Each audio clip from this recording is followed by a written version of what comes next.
just to keep them until 4 o'clock. That will be. Yeah, exactly. It will be a long day. It will be a long day. We definitely try to make it as much similar as normal training as it is possible. Yeah. We will see. Maybe, I don't know, we should be very flexible, and I think the things will go as we planned. Mm-hmm.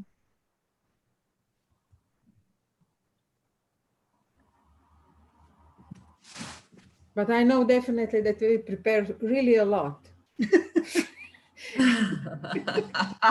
And we are struggling between, we could provide more, and we actually had to simplify everything. Sure. Okay. Are we ready now, to let them in?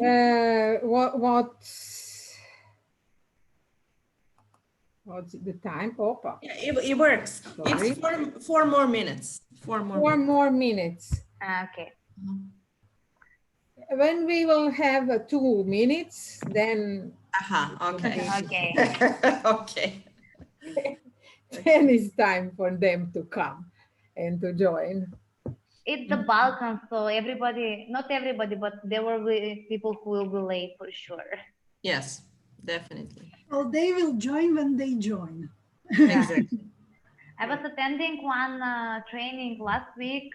We had these trainers from the UK, and you know, in the UK, everybody is on time. So one of the trainer was saying, "Oh, 5 minutes before the training, we have like 6 people out of 30, and out of 3 out of those 6 are from the organizing team." So yeah. Yeah. Yes. What to do? I mean, globalization is a nice thing, but Yeah. habits are habits. Exactly. Culture. Yes. Anya, you will stay with us all the time. Yeah, I'll be there. If you have anything that I can help, I mean, even to jump into some group or something with any task, I can do that. I mean, as we have Katarina the whole day for the technical side, then I can be helpful in terms of facilitation or groups or whatever, communication with participants, anything that I can help, that's fine with me. Okay, I'm letting them in now. So just let them in.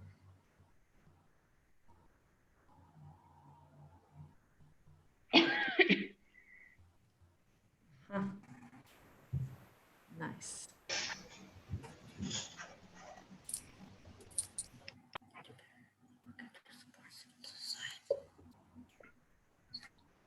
Hello.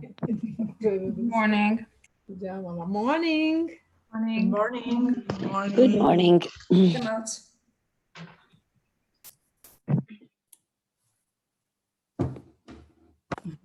Hello. Hello, everyone. Hello. Hello. Morning. Morning. Morning.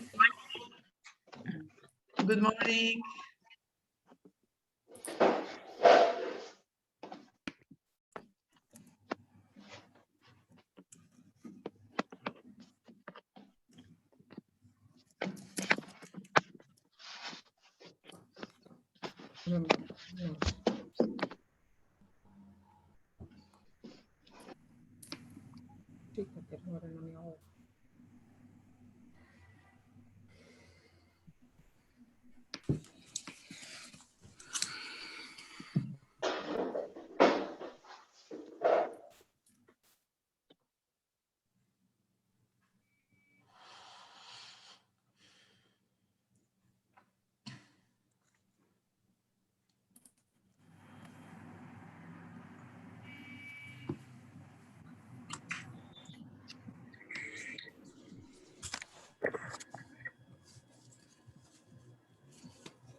Morning.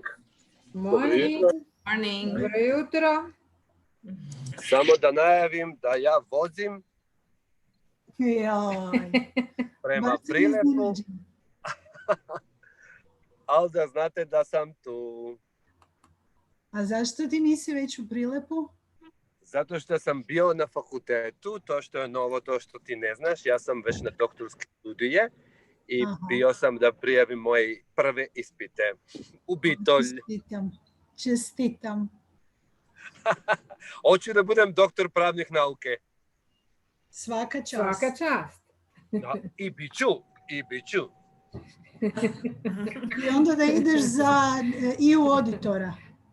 Pa da, to mi je odskočna daska, znaš, prvi za međunarodno pravo i politika i onda glavni monitoring officer delegacije u Brisela. Aha. Ok, samo da znate da sam tu. Dobro, Hvala dobro. lepo i baš sam sretan za sve vas. Eto, i Mi mi isto. isto, da. Hvala.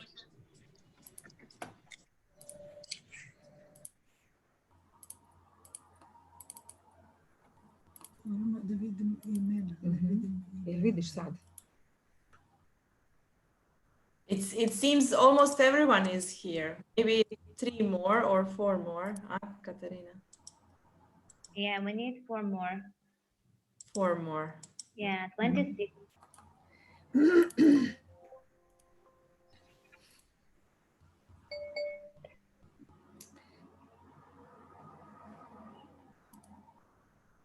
Ćemo sve do sad.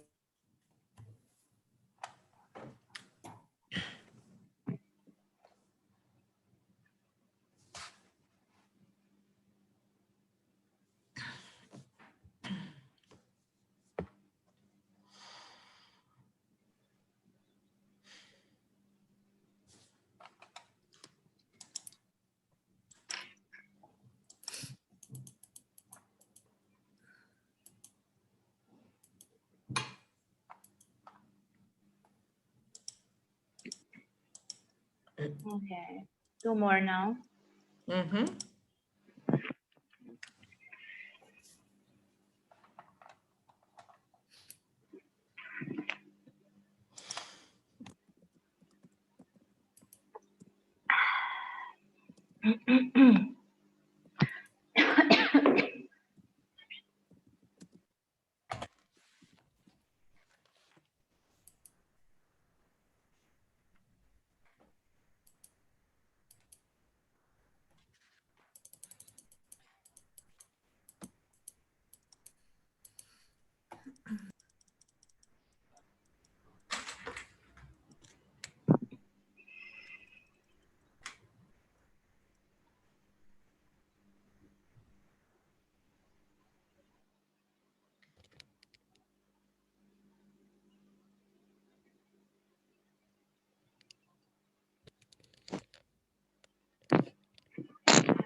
Evo ga. Jesmo svi? 1 more. One more? Okay. One more or 1 more minute, so. Yeah, One that's what I was thinking. Yes.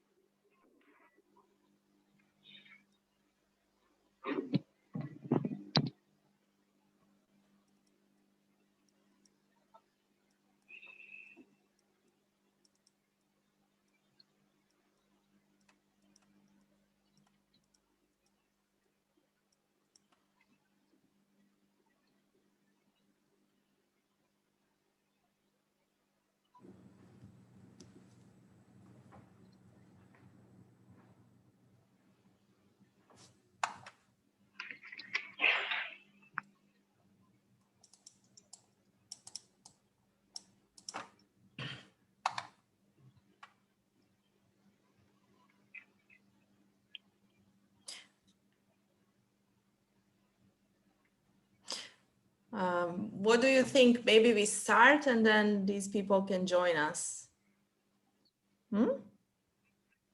Yeah. Yes. Yes. Okay. Yes. Okay. Maybe you remove this, Andrea, and Borka, the screen. Is that fine with you? So they can see us and then you can put it back. Oh, here is the last one. Ah, super. Yeah, we're all now.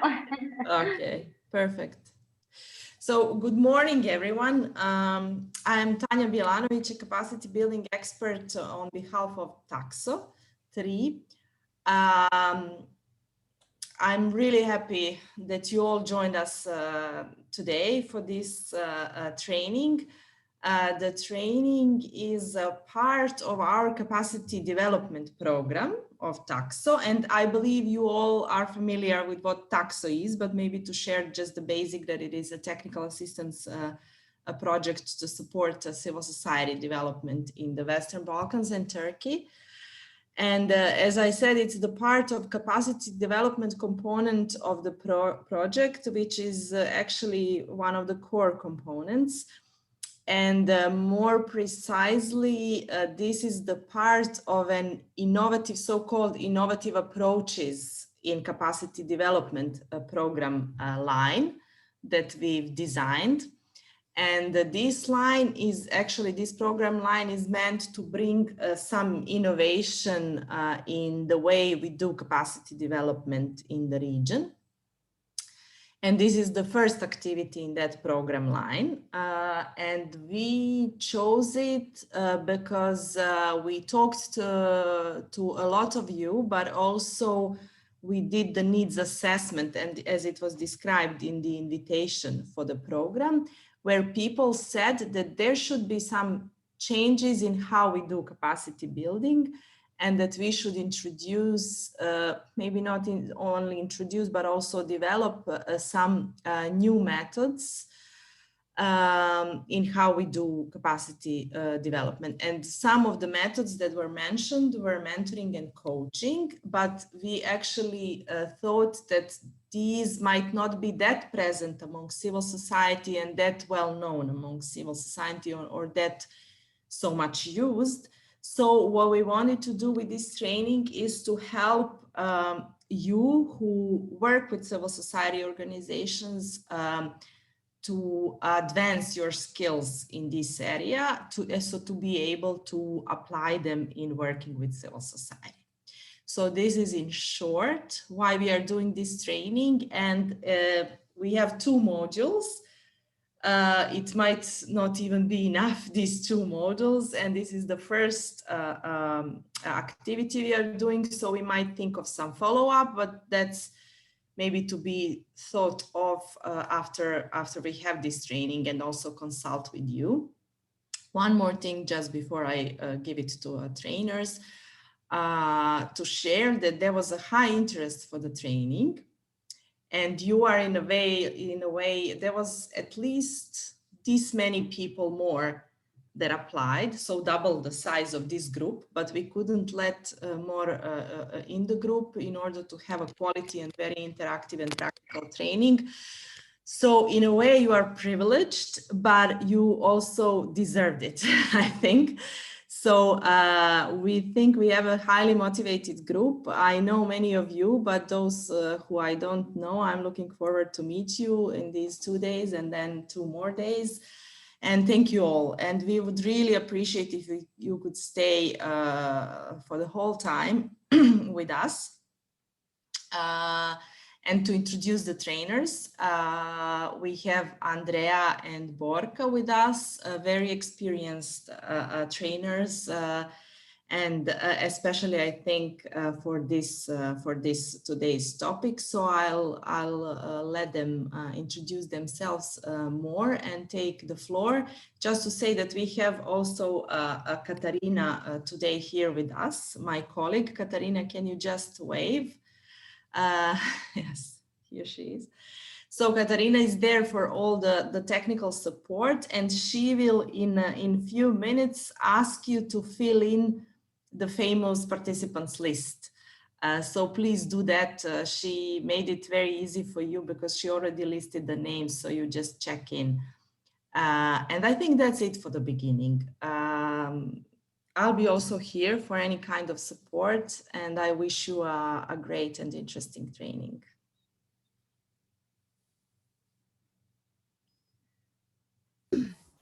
Shall Katarina say? No. Katarina, you are not going to say anything. No. I'm just sending you the link now with the list. You just put yes. It's in alphabetical order. Thank you. Okay. Okay, then let's introduce ourselves first. My name is Borjanka Metikos, and I'm here from Croatia, from Sisak. I worked this job for a very long time, the same actually as Andrea, about 23 years, something like that. And I have experience in all three sectors of society. So I worked with NGOs, I worked with government and government institutions, and I also worked with the corporate sector. So since I have been 23 years in this job, it's obvious that I was a coach and mentor. In the last 15 years, about 15 years, I was, and actually I'm still, a mentor of new trainers in one of the small business organization where I work, and young trainers, young people who would like to learn the skills of trainers are my mentees as well as coaches. So I'm here to give you my knowledge, my experience. Some of things I will succeed to share and to exchange actually with you during these 2 days and plus 2 more days later. But there is a period between those 2 modules, and I'm definitely open to contact, to answer the questions, to give you some more instructions if necessary, and to be actively involved in this relationship. So just do it, use it, whatever. Privately, what is my charge? My charge is outdoor activities like hiking, climbing, cycling, and long distance trips. So I'm very, very happy to spend every free moment outside in some forest or on some hill or on some mountain. I was actually very, very passionate to do that, to have adventure, to collect new experiences, and to grow by solving a kind of situations that I'm faced when I climb and when I'm in a new environment. So we will have a time to introduce more. I will let Andrea now. Thank you, Borka. So my name is Andrea. With some of you, maybe I already actually had an opportunity to meet in the role of the grant expert, since I conducted some of the info sessions and training sessions in relation to call for proposals, preparation of applications. And some of you experienced me visiting you as a monitoring of the European Commission of your EU-funded projects. So practically the grants and training in relation to grants were my main occupation for last 10 years. Even actually I started as a social worker and a trainer and someone who actually wanted to work on the capacity development in general. Luckily, I experienced coaching a few years ago and then started to actually apply coaching into my daily work. And practically, as I like to say, coaching actually supported me to come back to my roots. What was actually bothering me and something that I always emphasize when I actually doing trainings for grant management, including for contracting authorities, is communication. Actually, development projects and grants are based on communication, and they are successful as much as we are effective communicators, especially because the very important component of this process is building a trust. So you all know, you all actually experience how that is important to understand what you have been asked or how actually your message is received.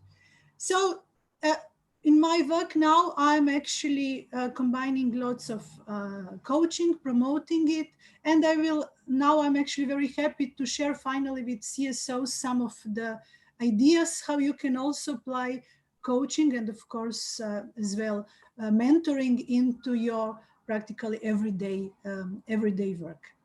What I noticed is that coaching and mentoring are becoming terms that are more and more visible in the calls for proposals, proposals as such, etc. But they are very often actually mixed with regular trainings and workshops that we are conducting. So somehow, let's say that one of my personal objectives for this capacity development activity is to clarify that and to actually start applying them as actually they should be supposed to be applied. Learning about the coaching and mentoring is very much about personal development. So for us, it will be very, very much important that in all exercises, you actually apply the real examples from your practice, or that you're actually trying to work on solving the problems or setting objectives that you really want to resolve or that you really want to achieve. Then you will be actually capable to see immediate impact, especially today and tomorrow, of the coaching. So I will stop now since I will talk much more later on. Okay. Now we are going to share our presentation. Over.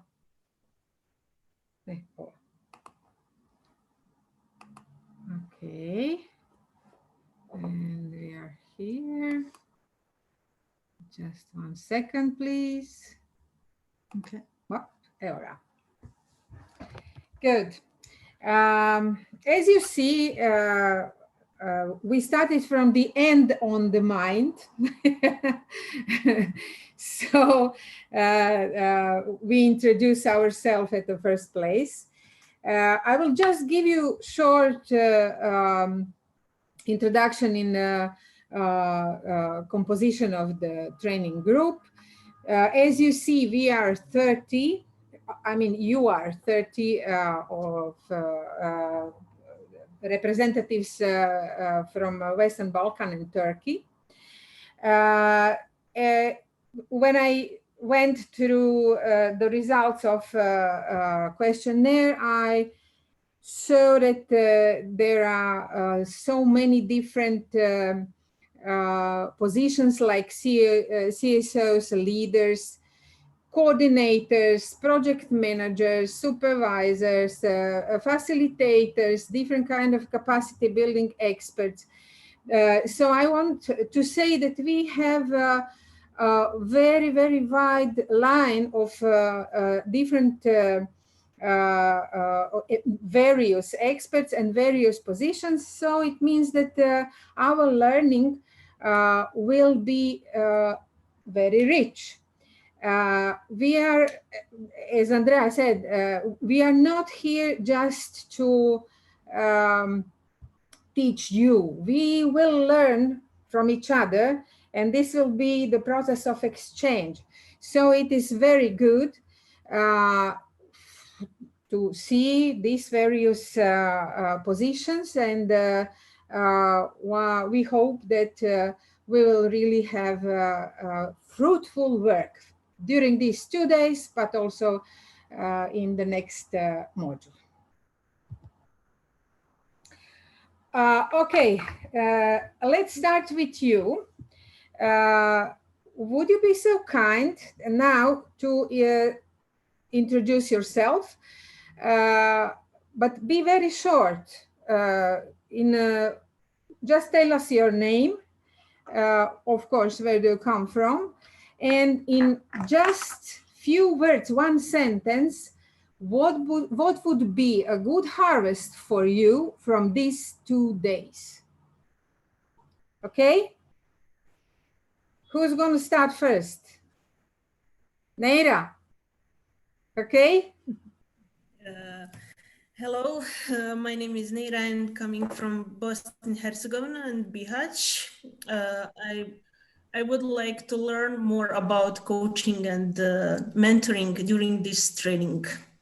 I'm really happy because I'm here, and during I watch agenda, I see that we will have very exciting training. Thank you so much. Okay, thank you very much. Branka. Good morning to everybody. I'm Branka Ivanovic from Bosnia and Herzegovina, Banja Luka. I'm really glad to be in this nice company these coming days, and I would say my harvest would be just to polish skills and competencies in monitoring and coaching, and just to learn from other people's experience too. Okay, thank you. Then we have Jelena.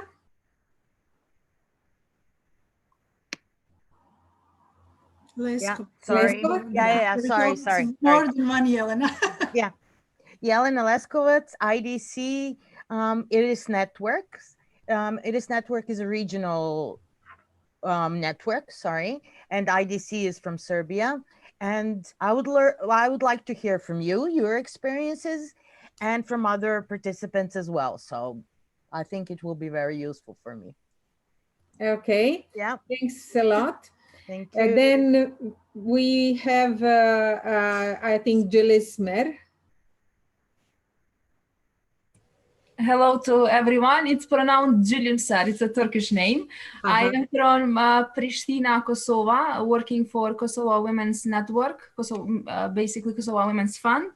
And to be honest, since I'm new in the position of grants assistant from today training, I'm really much looking forward to learn more on the coaching process overall as a process. And since I'm in this environment with full of experts, I definitely believe that my knowledge in project management and the knowledge and the information that I will gather from this training will benefit for me for the future and for the Kosovo Women's Fund while we work on daily basis with several local organizations. So thank you.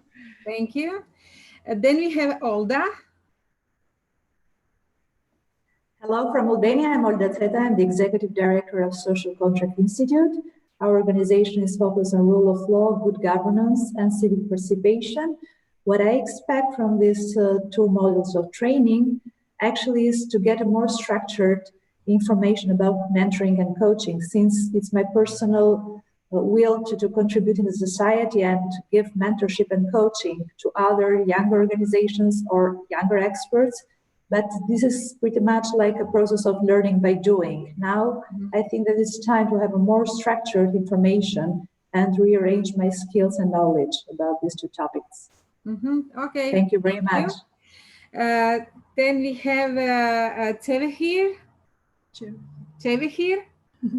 I really excuse myself. Some of those names I will pronounce wrongly, but I will learn. No, it's very okay, because even in Turkey, it's difficult for the people to pronounce my name. It's kind of difficult names. You can shortly call me Jevo, even if it's Jevo.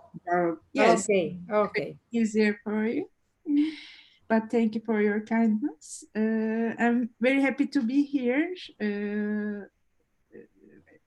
Previously, we were coming to in the ex-Taxo period, we were coming to Belgrade to meet with everyone. It was very great, but still it is very great to be here with all of you.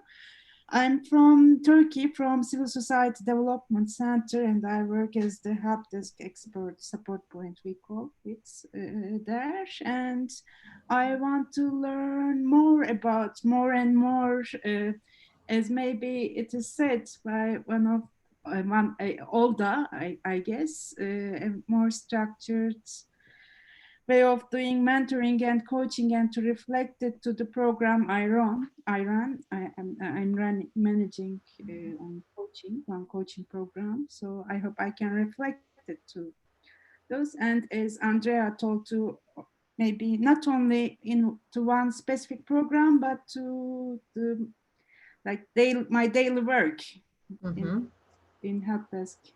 Okay, thank you. Then we have Ivana.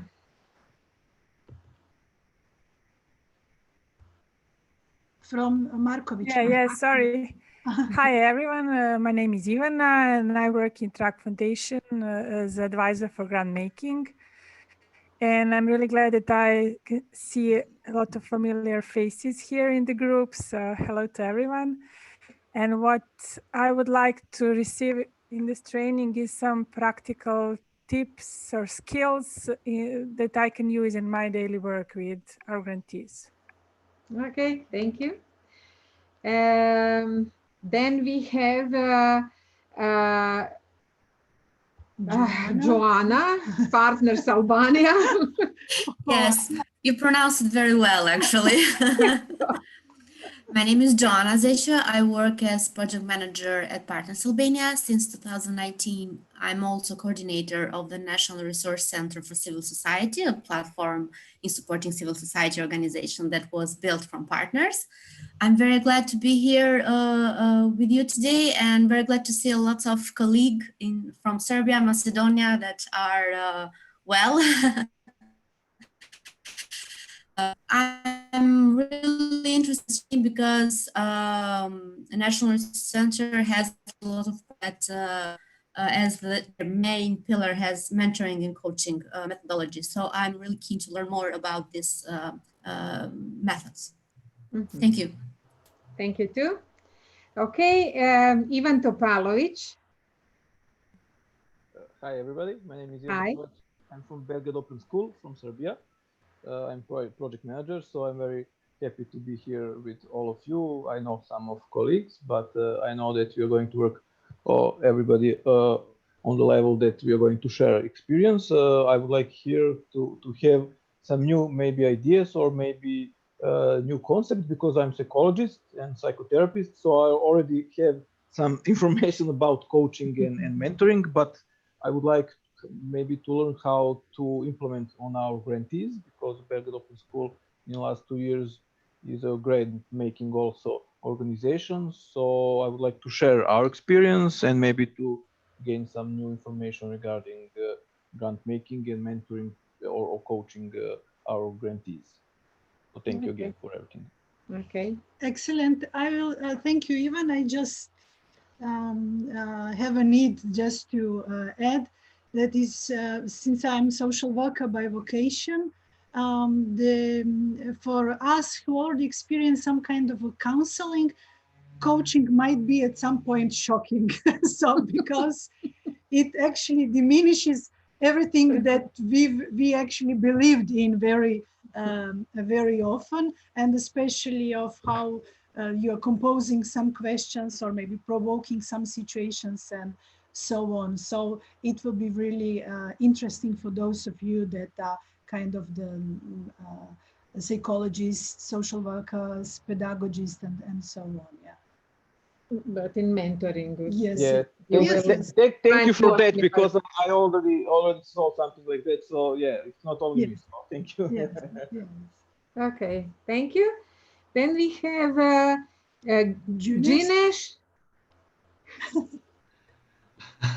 Good morning, everyone.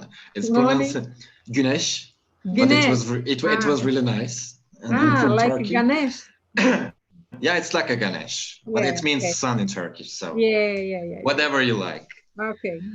I'm from Turkey, and I'm here on behalf of Nonviolent Education and Communication Association. I would like to gain practical methods from here to my special work, the daily work, and I'm really happy to see all of you. Thank you. Thank you too. Bojana Divac, Fundacija. Thank you. Hello, everyone. My name is Bojana. I'm coming from Mladi Divac Foundation. In effect, I'm here on behalf of Youth Bank Hub for Western Balkan and Network.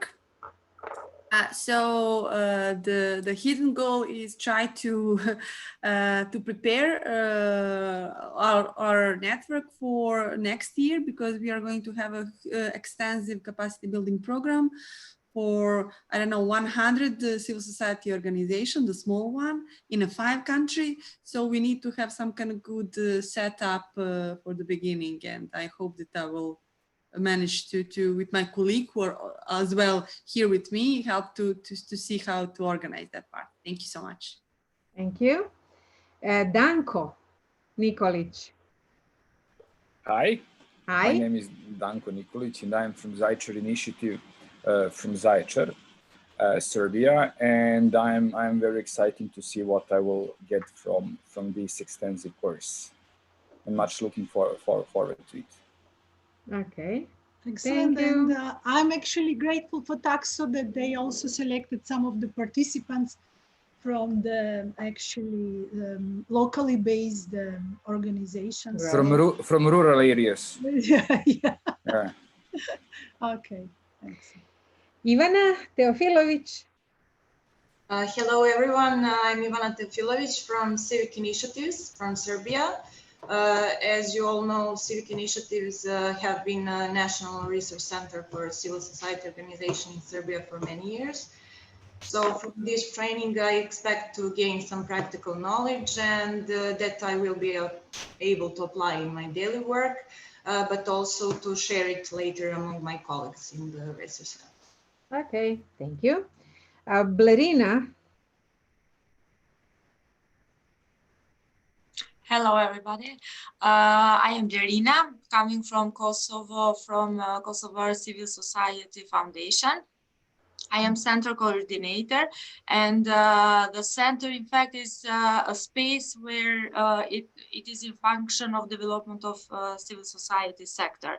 And we do a lot of capacity development program, and among which we also provide coaching and mentoring. But until now, we have done it more in practice without having a structured information, but also me personally not having maybe an adequate information on how we have to do it in a more structured way. So this is a good opportunity for me to learn from your experiences, and also to see from here all the methods and mechanisms which make some mentoring and coaching a good practice. Super, excellent. Hvala. Thank you. Marian.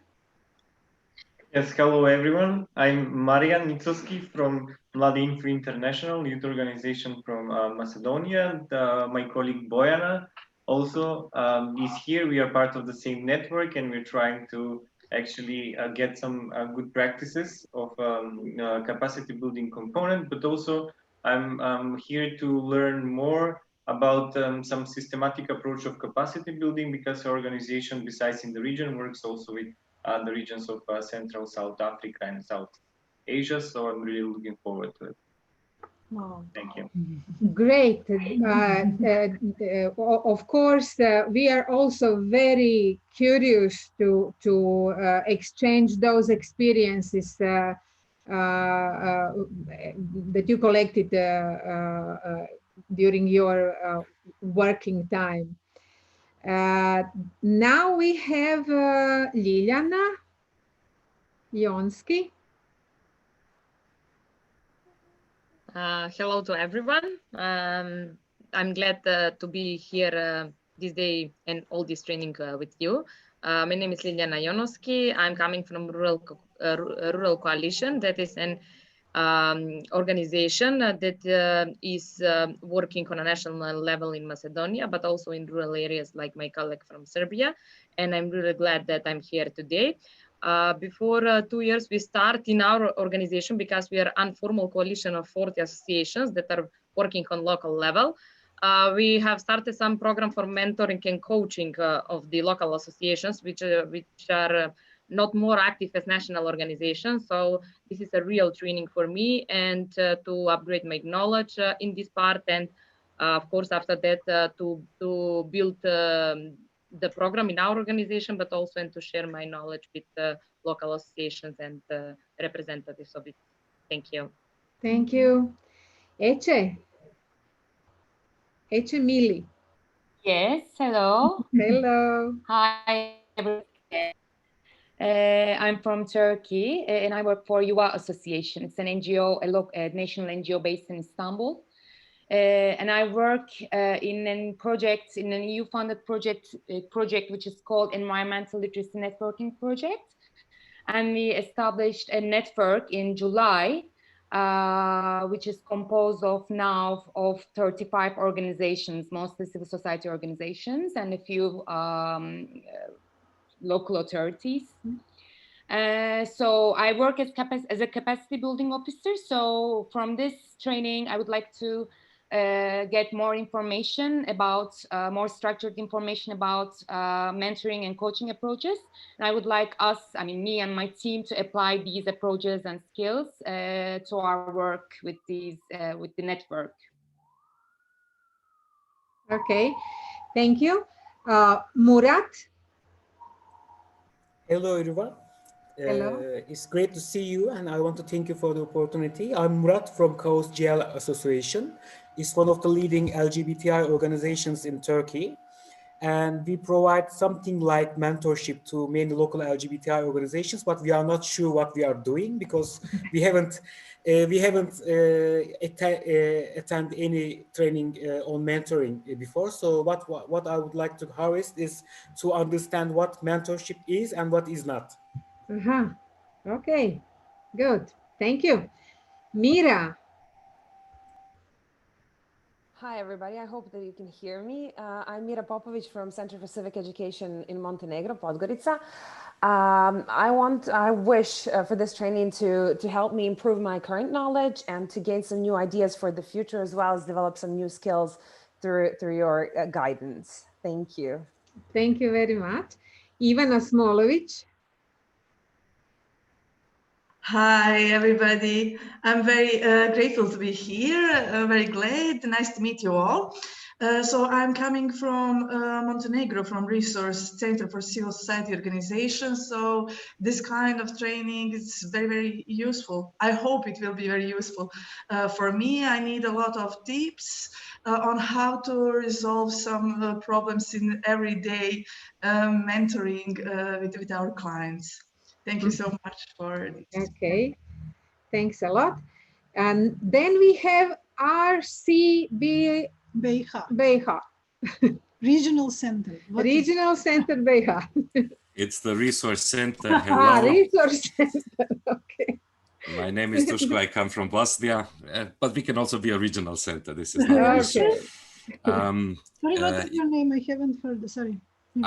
I logged in with the Resource Center account. My name is Dushko Vucic. Okay. We read it. Yes. What I would like to gain as a new thing from this training is definitely some nitty-gritties and some complementary knowledge and skills related to mentoring and coaching. Yeah, civil society organizations, there is a lot to be done, and I hope I can somehow continue to provide my share in this all. Thank you. Thank you, Duško. Thank you, Duško. And now we have Fat Bardha. Yeah, it's Fat Bardha, but close enough. I am Fat Bardha Reselisa, and I work for Institute for Development Policy based in Pristina in Kosovo. INDAP has been the co-implementing party of the project Resource Center for Kosovo, and I myself have been the grant manager in other projects funded by EU. Regardless that I have been a grant manager and some kind of mentor and coach, I have not had the opportunity to learn about coaching and mentoring in a more structured way. Therefore, I'm looking forward if I could benefit from this for this training in that way. Thank you. Thank you. Esmeralda. Hi, good morning, everyone. This is Esmeralda from Gender Alliance for Development Center in Albania. As among other things, we strengthen capacity of civil society in local areas in all Albania. This training is very important for me personally, as now I have like 3.5 years near GADC, so it will be good to have new ideas of monitoring and coaching, also to hear about the experiences of the other colleagues. Thank you. Thank you very much. Nevi. Hello, everyone. My Hello. name is Nevi, and I'm from Tirana, Albania, working in Albania Center for Education, Care, and Training as a coordinator. I would like to provide skills for all the issues of the both modules that you have defined very clearly. Thank you. Thank you very much. Okay, now we can continue further with the... Do we have some more people? Indeed, it's 23, yes. 23? Yes. Okay. I'm so sorry because I didn't see. Hello. Just open,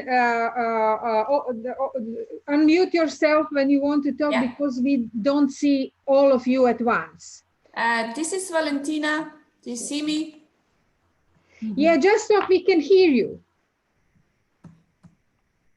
Valentina Tanasovska from Macedonian Center for International Cooperation, actually coordinator of the resource centers in Macedonia. And within the resource center, beside other activities, we also provide mentoring to smaller organizations. So this is a very good timing of this training in order to improve my mentoring skills, but also to share and hear what other organizations in the region are doing under mentoring, and of course to get new ideas to improve. That's okay, thank you. We have Nenad. He's already unmute, so he can. Nenad, you can just. Hello. Hello. Hear me?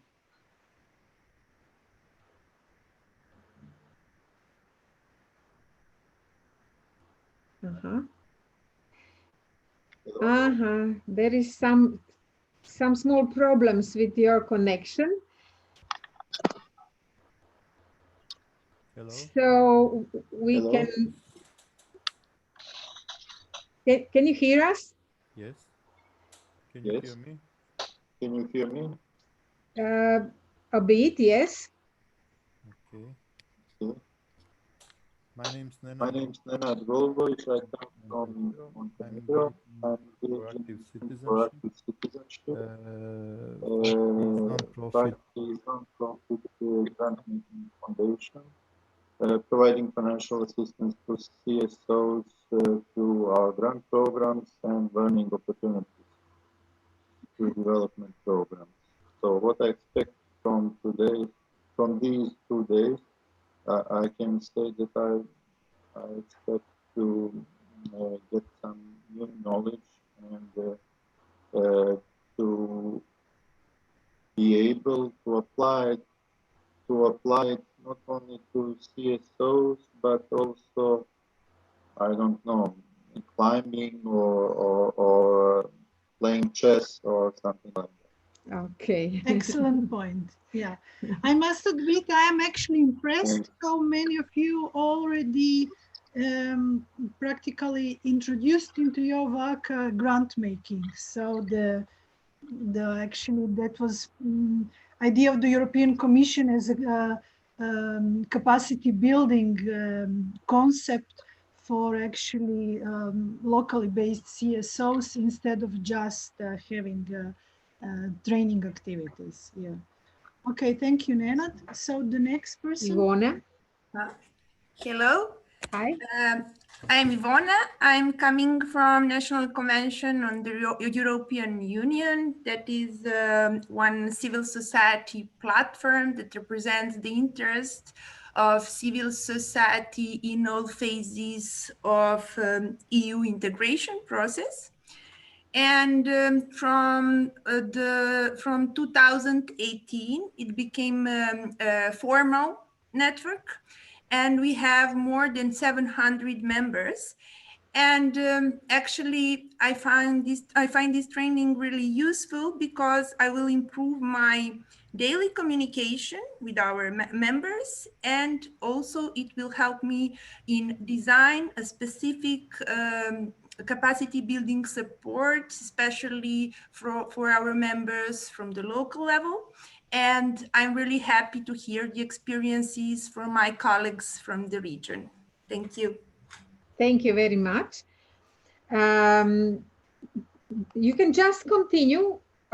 We can't see all of your pictures. Zoran. Yeah. Thanks for pronouncing my name correctly. Yeah. It's difficult. Especially if you are from Spain, you will call me Zoran. Yes. Okay, hi to all. It was pleasure to hear and to see who is on board here. I'm coming from Macedonia, from Coalition of Youth Organizations, SEGA.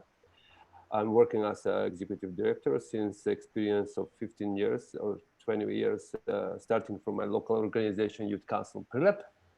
And basically, we are establishing Prilep not in the capital of the country, but we are strong enough to be the leader if all true we are not in Skopje.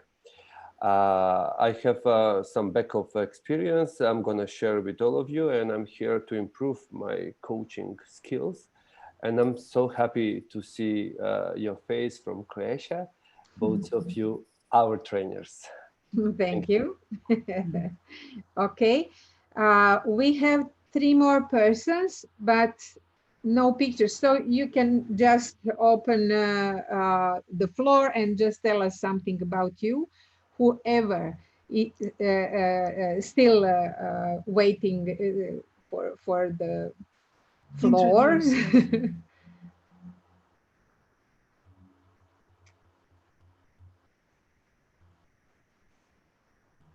Okay, let me see, maybe we will find somebody. In her previous life, Borka was a teacher in the school, so she will find you. It's better for you to say like, hi, I'm here, I'm present. Yes, okay. Let me do this, maybe it will help. No. Okay. If you think we introduce each other, we can continue. And when you will have a need to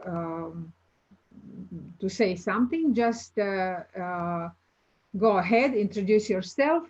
Until that, we go further. We go further on. Well, so sorry for bit. Actually, this took some time, of course, because we are large group. But that's actually it was really important for all of us to hear who is with us, and actually to become aware of the size of the group. Since we want to make this training very participative, like the training on the spot, but of course now might be challenging in this online environment. So briefly, what are the objectives of the training? They actually have been already set up by Taxo, but they of course responding on what actually you also said as part of your expectations. So this training is actually aiming to remind us on some, let's say, basics of learning, especially adult learning process, and some basics of the actually approach to problem solving and to communication, and how we can apply that at our personal level and organizational level. We will actually start today, of course, it's on our agenda, this more, let's say, general approach to personal and organizational growth, while tomorrow will be dedicated more to actually learning process, what is coaching, and some main, actually the most important skills that should be applied in coaching. And of course, then we will share some of the coaching models and approaches with you. We will also do lots of things in small groups, and lots of things in the even smaller groups, where you will actually exercising the coaching, and later on mentoring as such.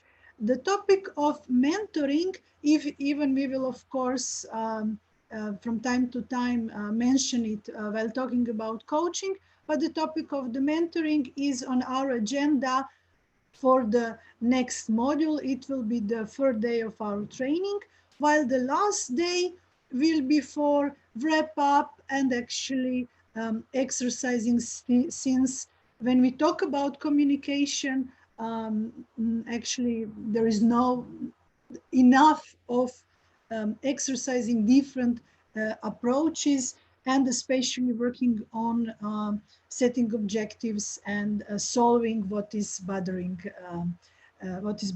us as such.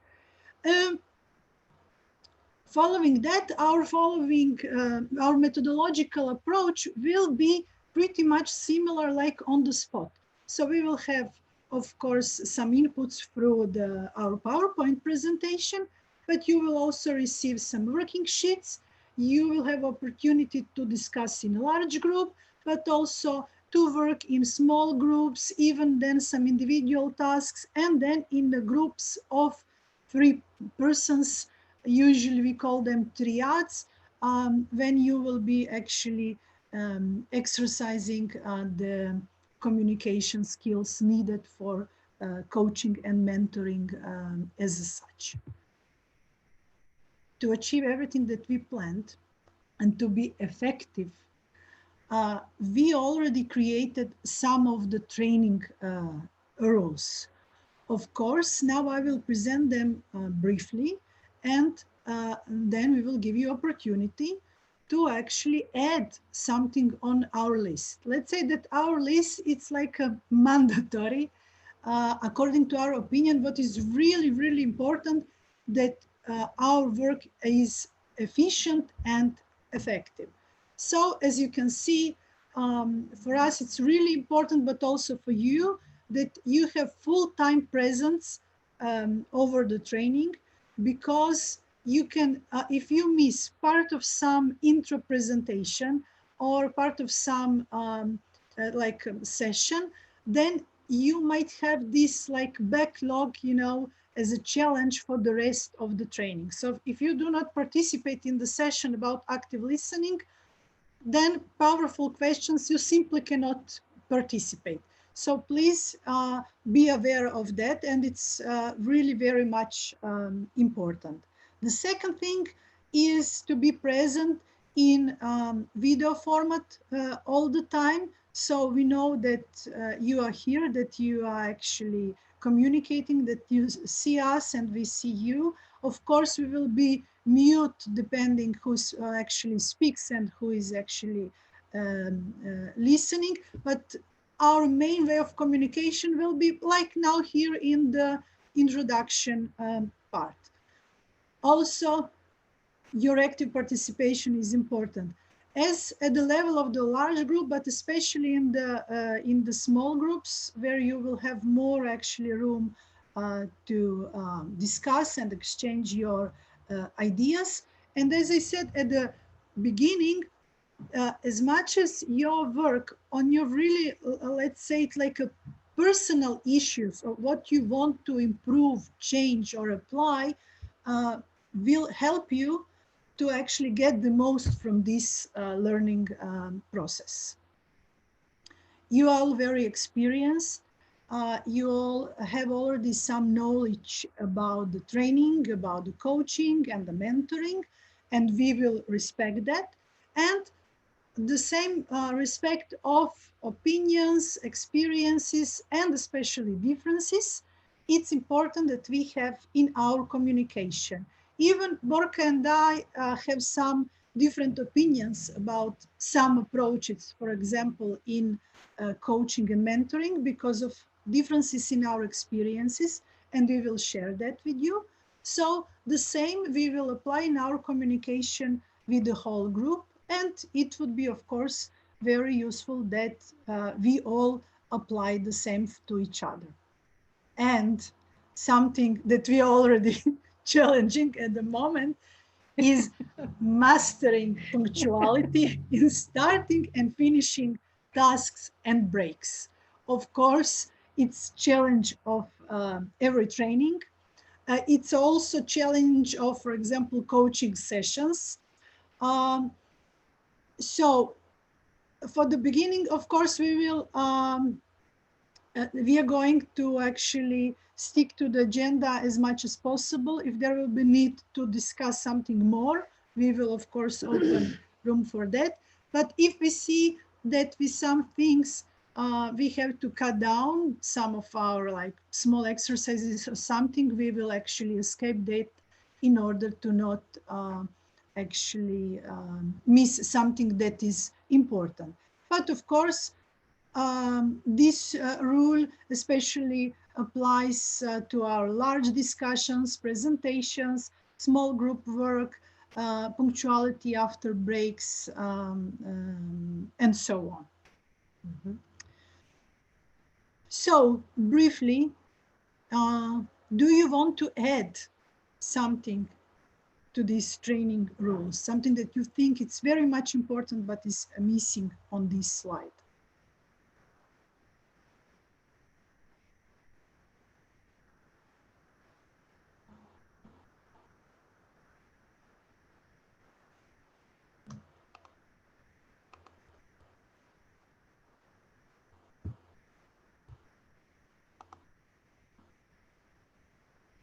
No, actually. Bojana. Bojana. Bojana nam yes. Okay, we can go further, Bojana. Okay. Well, thank you very much. We will continue, of course, if we realize that we need to have some rules, create a rule, then we will create it during the training. We will make our joint agreement, and then we will add it. So it's not a problem at all. Of course, once you want to say something, you can give us a sign with raising the hand or writing in the chat. Tanya will also assisting to us in this communication. Since we are actually, well, it's many of us, and then we also very much excited and taking care about the presentation and whether everything is functioning. So we might miss something, and that's why Tanya is here to support us.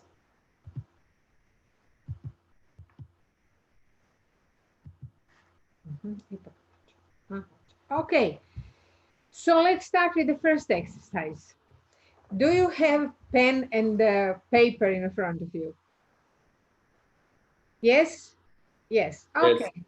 Now, your task is to draw an object which is functional, produce warmth, durable, can come in variety of sizes and shapes, could be expensive. You have 1 minute to draw that kind of object. After 1 minute, just bring it up to in front of camera and share with the others what was your drawing.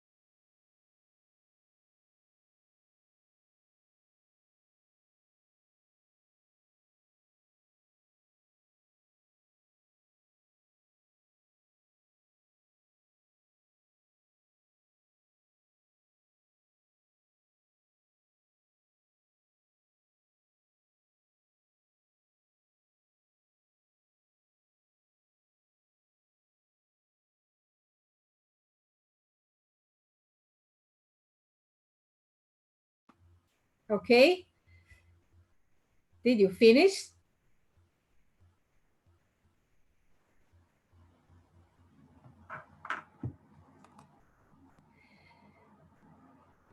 Okay, please show us your drawings.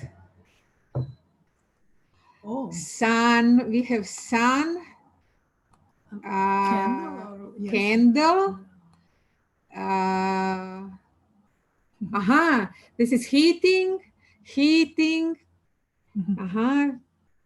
Okay, this is fire. What else we have? Oh, this is something. Murat wrote something, draw something very, very good. A kind of whiskey. Chevo, this is a heating, is it? Yes, air conditioner. Air conditioner. Okay. One more sun over here. Sun over here. Okay. Ganesh, you had something like tea or a cup of something which is very warm. Okay. Very well. We have a lot of different ways how we perceive this task. Can you tell me what do you think? Why is it as such? What happened actually? Anybody want to say something? Why, although all of you have the same instruction for this task, it is not the case that everybody understands the same and develop the same image in your heads. And drawings are different. How do you connect this with learning?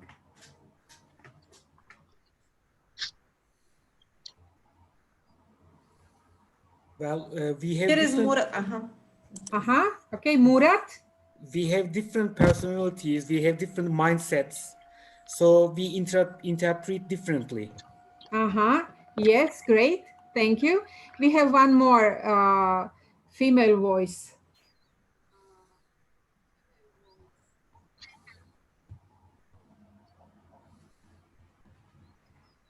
Okay, never mind. Yes, we have different approach actually to learning.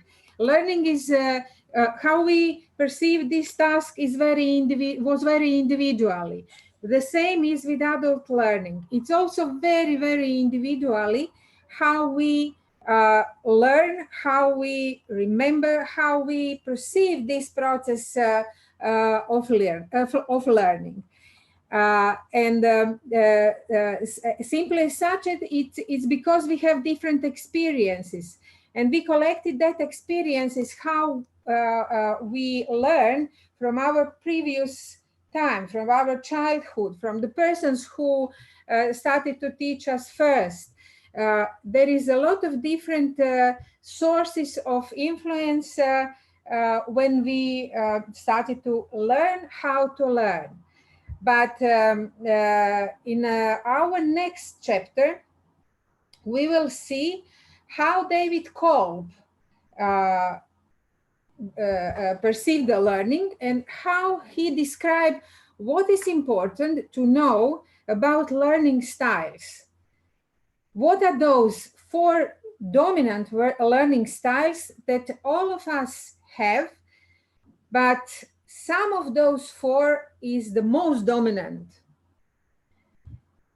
Andrea will tell you a bit about those things. Okay, but before actually we move on the Kolbs, we actually envisaged one small group task.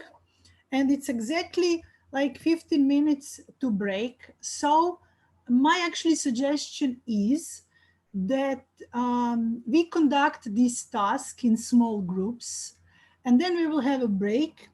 And then we will, after this short break, we will have a sharing of the results of the small group work, which is exactly, as Borka said, introduction into the Kolb's theory of experiential learning and learning styles.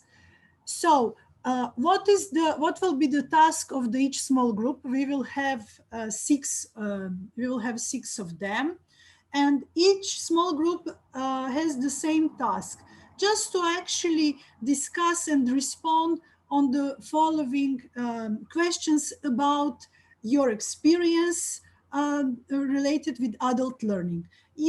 What we heard, you all have such experience. So how would you define adult learning? What do you think that, like, briefly, main characteristics of the adult learning? What is difference in relation to learning of children? And very, very much important, what are the principles of adult learning that you are applying in your work and why? So, Katerina, now we need your assistance to divide participants into small groups. Sure. You have 15 minutes, and once you finish in 15 minutes, there is your right for a short break. Let's agree that we are coming back after the short break here in 12:45. Is that okay? And also, we will join you from time to time in your breakout rooms. We'll appear as ghosts, doing nothing, just a bit observe and move away. So that when you see us, don't pay attention a lot. So discuss, make short notes, and of course, someone will have to volunteer to present them briefly to the large group. Okay? Now the activists immediately. Yes. Okay.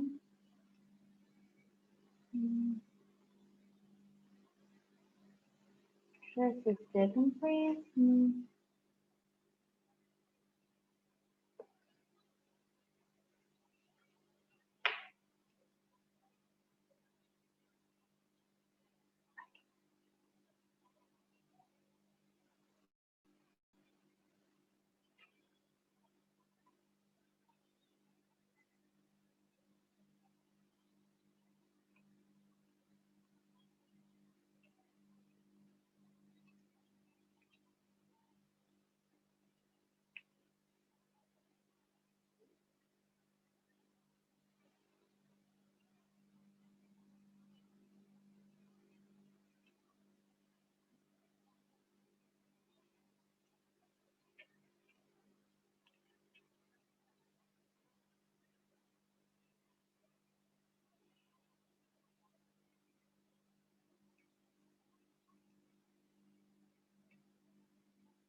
Не можем.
Okay.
very valuable input. We also have to admit that really the discussions, what we observed, are very fruitful, and really with sharing lots of interesting ideas, thoughts, and experiences. And it was amazing already to see different approaches of each of you to actually to the particular task that you got, which is related with the learning styles that we will be talking about it very soon. Okay, who is next? Ready? I can. May I? Okay. Just go ahead, please. For the group number 7, we were also discussing, there was 4 of us, we were discussing how our organization are applying this learning, how we use different methods of tailor-made trainings, mentorship, coaching, info session, different methods. And also we were on the same path as the other groups. Our conclusion about adult learning is that it's more focused and result-oriented, that it comes from personal experience. And because of that, maybe the adults are less open to some new things or some new methods of learning. Adults have more systematic approach to learn. They're practical in a way that they want to apply the practical skills in their daily work. They want to learn about something that this will be useful to their work, and etc. So thank you very much. You actually mentioned something that was not mentioned until now and very important. The less openness to some of the methods, and we will mention that in now, further on. Okay. Okay, may I? Yes, I yes. think they were the last group. I'm not sure about the number of the group. Yes, yes, we mixed that completely. Yes, it was me, Chavair, and Nenad, and Tanya also. Thank you, Tanya, for being with us. In relation to adult learning, we concluded that adult learning is a process of learning through various methodologies in order to gain new skills, attitudes, and learn from the experiences of the others. Adults are more willing to engage in what is related to their interests, while children are eager to learn from everything. This is a comparison between adult learning and children's learning. Since children are interested to learn from everything, either by the direct experience or from either others' experiences, adults are more picky in choosing what they are willing to learn. And one important principle is that adult learning should not be imposing, but it's more like a showing by example methodology. And the lecturers should have the relevant experiences and skills and a good pedagogical scheme in order to be efficient with their audience. And in relation to principles of adult learning, we discussed in the groups that this is the reason why we are here, because we want to know more about the principles of adult learning and how to apply them in our work. Thank you very much. Thank you. Thank you very much, Olda. So are we done now? Did you calculate it well? Oh, it seems even I am not good with arithmetical tasks and actions. If I can write, not draw, so like I would be freaked out with the first task, and especially to calculate something, you have to actually double check. I mean, that's definitely. Thank you very much for all your inputs. I know it was at the beginning and you needed some, let's say, adjustments to the learning environment and to see who is in the group, but you really started to work on the tasks very fast. You actually show up that there are lots of activists, which is one of the learning types among our group, as well as theorists, which, for example, the last example of the very detailed presentation of what adult learning is showing, is actually showing to us. You mentioned something that is really, really important in the whole process, and that for adult, and that is exactly the previous experience, and that is something that Cole is talking about, and his experience of experiential learning. So we are, as adults, influenced with our experience, with our formal and with our non-formal education, but everything that we experienced as a people, including our working environments, including our actual feelings, including, you know, the experiencing good and bad situations, and so on. Therefore, of course, we are focused on what we want to learn and what we want to achieve with some learning process. But as you also said, we might be very reluctant about some methods. Something that is very much important to have in mind when working with adults is that they very often feel, or they are afraid, that they might be embarrassed.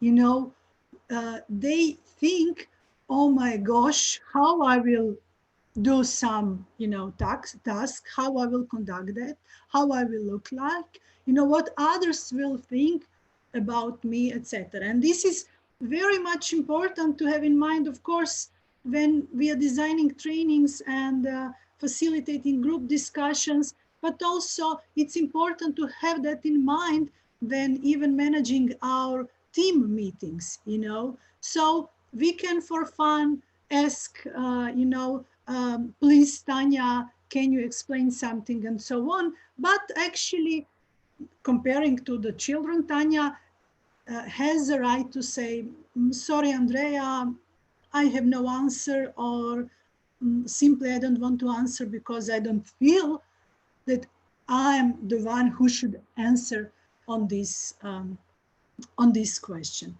So building on your experience, let me share a bit of the something that is called experiential learning theory. Just a second. Okay.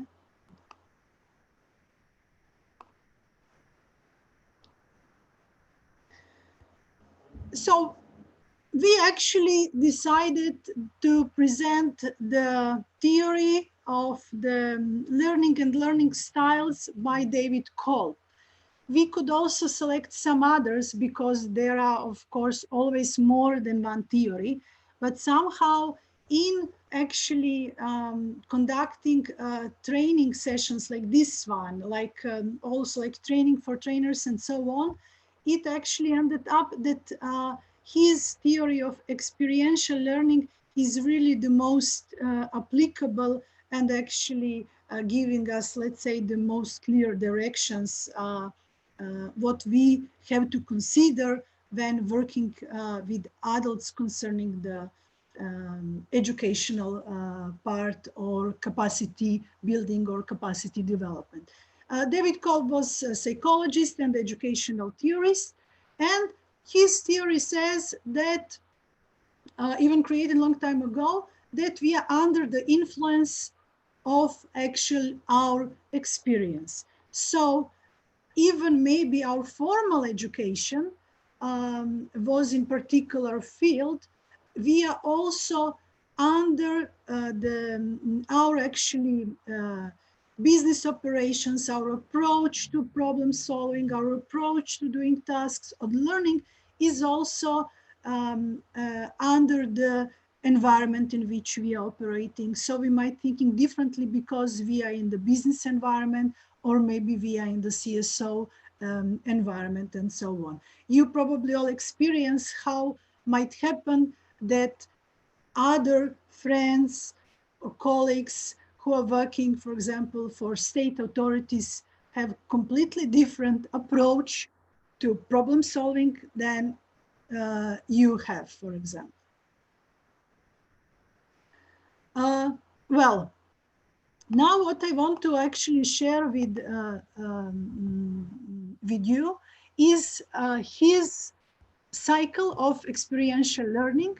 According to Kolb, we actually learn in considering, let's say, 4 stages of the process, including feelings, which is based with concrete experience, watching, which is related with our reflections and observations, then thinking, which is actually our abstraction of the things and the knowledge, and of course, doing things which is related with experimentalization, I don't know, active experimenting. According to Kolb, these 4 elements are actually basis of every learning process. So every time when we learn, or for our actually effective learning, we have to experience all 4 of them. There are no structure in terms which has to start first. So sometimes you might first doing something, and then actually when you see that that is not functioning, then you will read the guidelines to see what you can actually, what you are supposed, what you are actually supposed to do. Or opposite, you might first actually read a lot, studying a lot, prior you actually start doing something. Based on that, the 4 learning types are developed, and they are those actually related with the red boxes. What actually is what he actually found out, and what we are applying to our learning and problem solving and actually doing the tasks, is how we do things and how we think about them. And then he found actually 4 main types, out of which one is more observing what is happening. Its predominant is to watch and to feel and to actually talk about it. Another one is more about to think and to watch. This is one that predominantly wants to have the substantial information, usually in written, well presented, and so on. The another one wants to actually immediately go and do something. And sorry, the another one, the converging one, wants to actually have immediate instructions how to solve the problem. So I don't have time to do this. I don't have time to read the guidelines. I'm simply calling my friend who will tell me what to do. And it's always approach to problem solving. Do you know anyone who can actually, who might help us to solve the problem? And then we have, of course, our people that immediately jumping and doing the things, not even waiting maybe for the instructions to be presented until the end. So for those that will seek when they see cycle, because it reminds them on some another cycle that they are already actually sick of it, I created also a table. So in this table, I have composed the 4 main types and actually added the more practical names which can be pronounced instead of the diverger, converger, and so on. So those of us that like to observe things and that actually consider the whole experience, want to discuss more, want to have actually more time to think about the things, and they really always searching for the why is something going on, or why is something like that, or is happening. Those are our reflectors.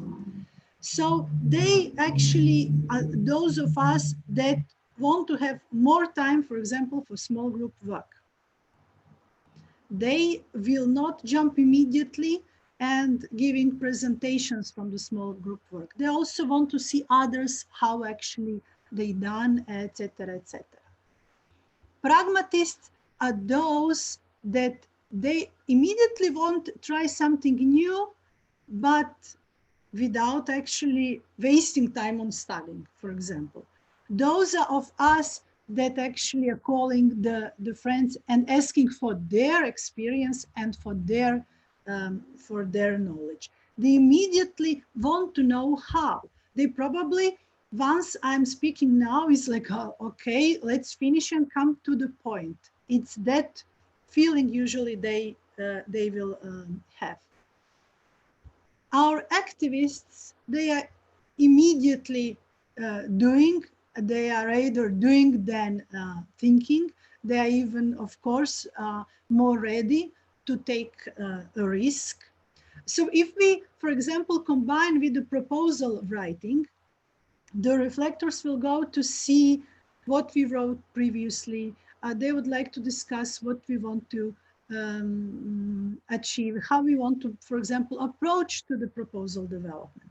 Pragmatists, they will call some another organization to check, you know, you already were having a grant with the CFCU, CFCD, or some another actually a contracting authority, and how you actually survived or were successful, or how you apply particular rule. Activists, they are not wasting time, they are already writing a proposal. And the theorists, they are, of course, those that are reading guidelines for applicants in detail. They even search for more information, and they always want to check some another theory. There are those that will definitely say, well, it would be good if you could present it one or two more learning styles. These are actually the main differences in styles.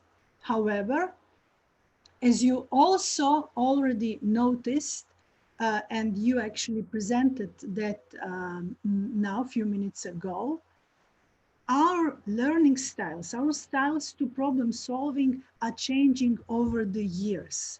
Some of you mentioned that they changed comparing to the time when you were a child or student and now. But even as an adult, you might change your learning styles because of your environment, or because of the work that you are doing, because of the other influences that are influencing on your experience. For example, I was actually laughing when I conducted the Kolb's questionnaire as an exercise now when I was preparing for you as well.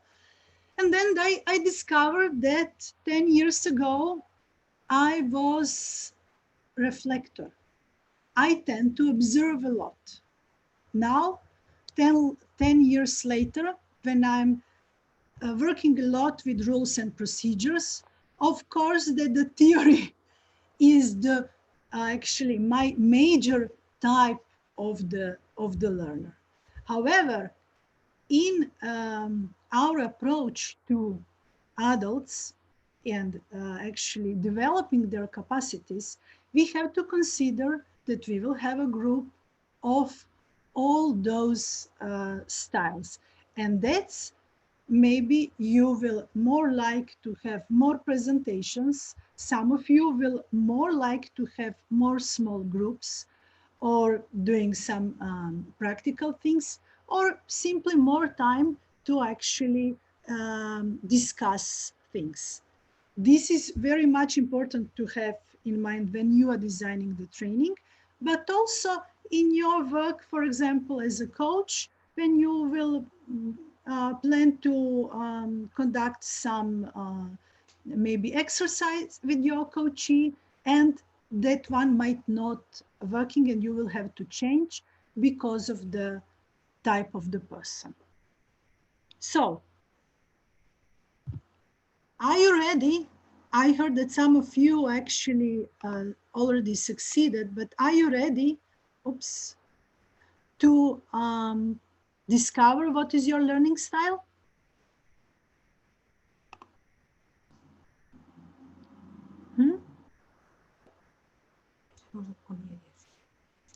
How many of you, because you already got, do you have, first of all, do you have questionnaires in front of you?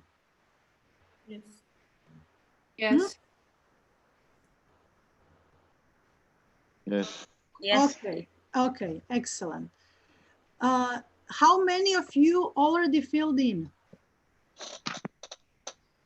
Me one. Okay, so some of you done, some of you not. So my actual request to you is, you have like, this is individual task. You have 10 minutes to fill in this simple questionnaire and to actually calculate your results on the number 5. So we are just doing this first part of this document that you actually got it. How you're feeling in the questionnaire, you are actually reading the statements and then you are ticking those statements that are actually prevailing.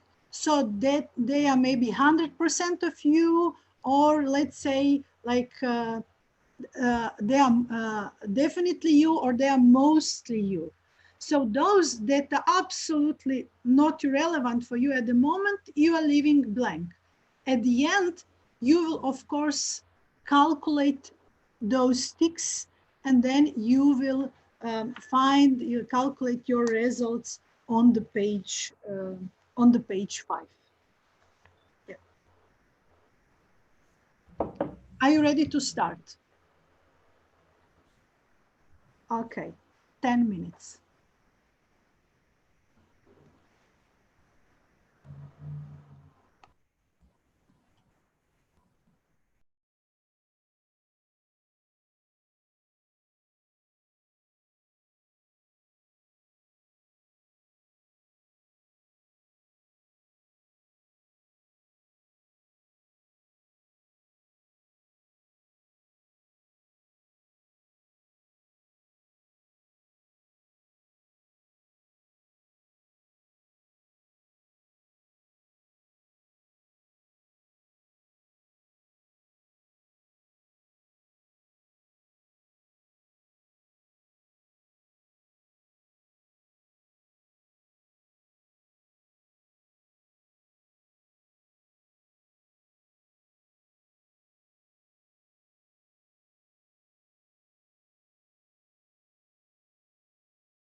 So, are you done?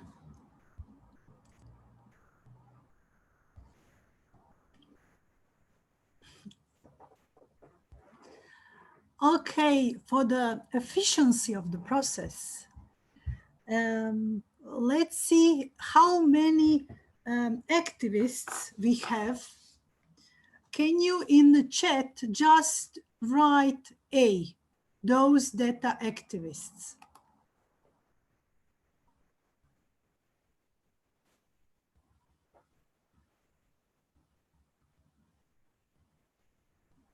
Pazi ovdje je aktivist. Zamisli. Esmeralda, to mi je bilo jasno. Aha, dobro.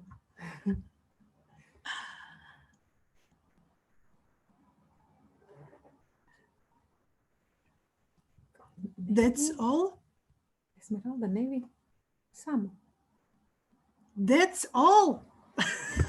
Should we be concerned for the civil society? Okay, then. Aha, ima još, ima još. Okay. Vidimo.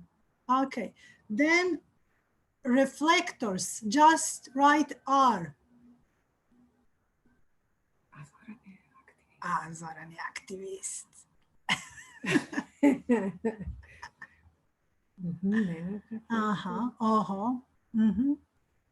It was visible actually. Okay.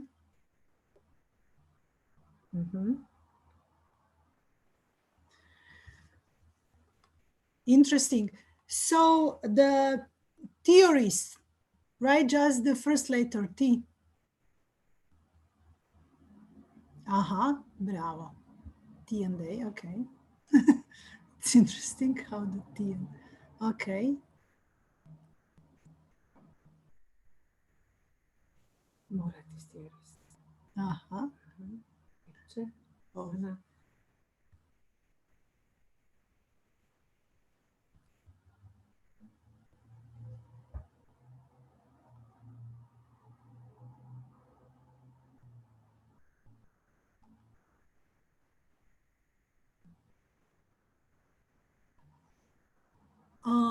Okay, and then the last, pragmatist.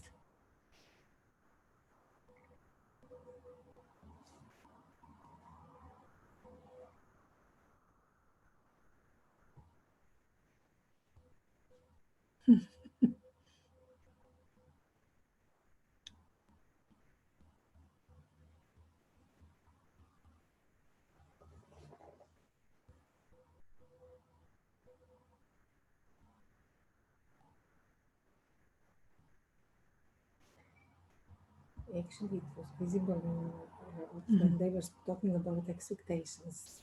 Yes, and new knowledge, concrete methods.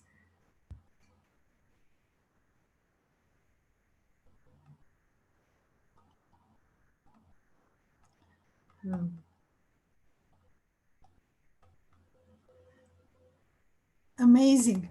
What is actually always challenging when you have a group of people coming from the civil society organizations, you always have to count that probably will be a lot of those that are activists.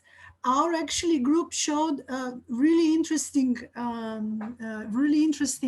balance on the different types of the learners, which is also for us interesting because from the beginning we were also analyzing, guessing, giving our opinions, who is who. So there are not so many of of surprises, but it's interesting that there is not so many, according to our previous expectations before we met, that there will be lots of those that are activists by learning. There are actually lots of you that there are pragmatists and that like to reflect, but also many of you that actually tend to read in detail guidelines for applicants. I must admit.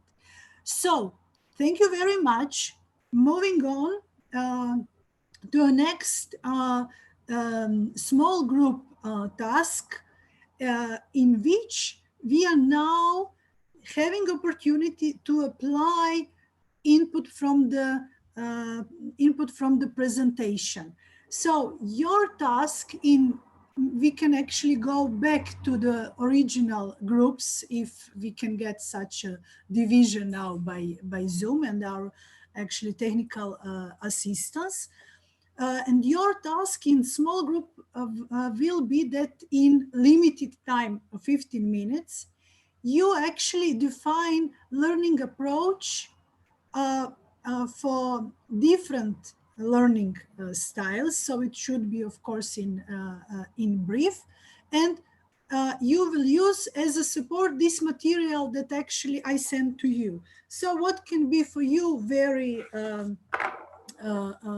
very helpful is actually the page 7 of the document that you received, this questionnaire, in which you have reminders of what I was talking about, since you don't see presentation when you are in breakout rooms.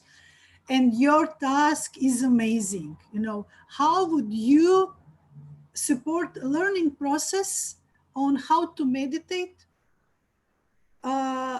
meaning same topic, and for learning styles. Do you have questions before division?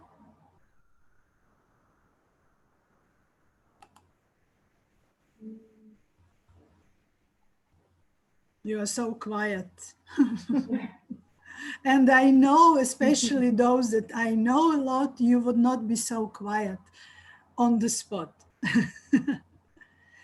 Okay, so see you in 15 minutes with the brief presentations. Then until 1 o'clock, we will try to actually discuss your findings prior to lunch break.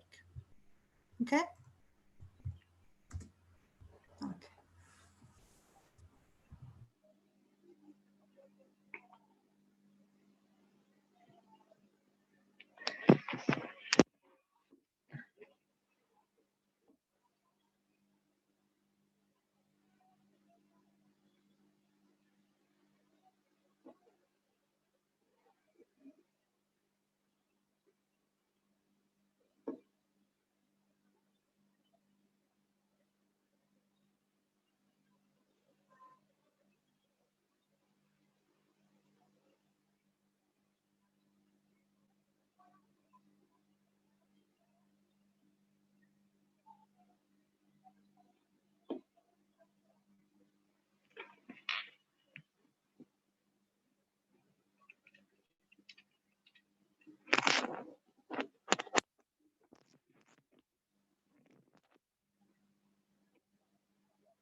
Nenad, can you join the group?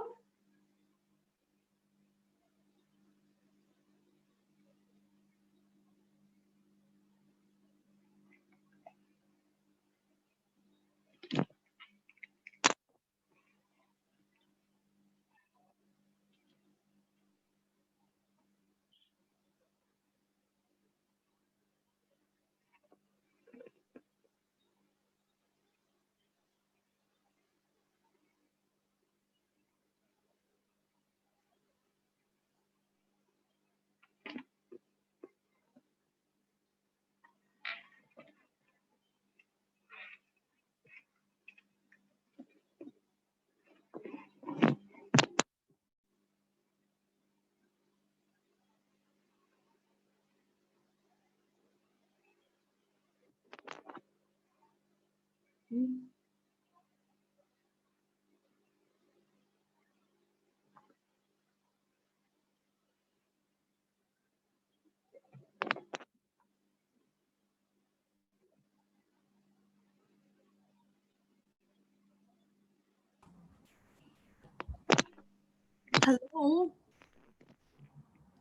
Are we in one of the rooms? Yes. Okay. Did you already started to actually work on the concrete task? Oh, I think that no, you're not in the room. Wait. Okay. Can you send us in? Yes, yes.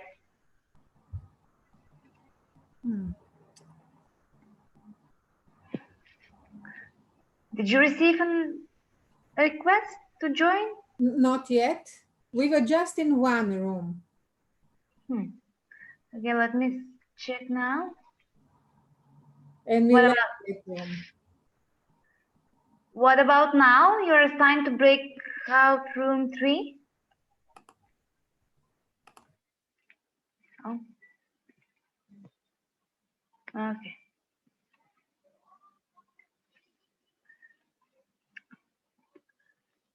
Nenad, can you join? Sorry, you're muted. I can't hear you.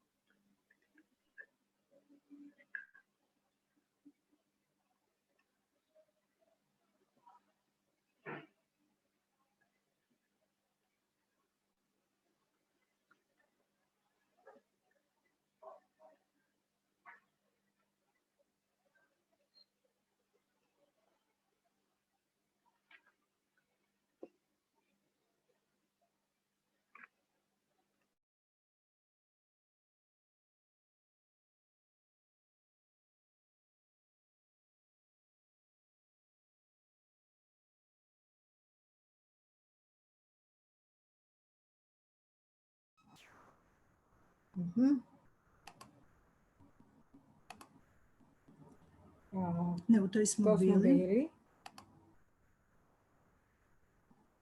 Ne, ja, pa dobro, pa bi se uključila. Katarina?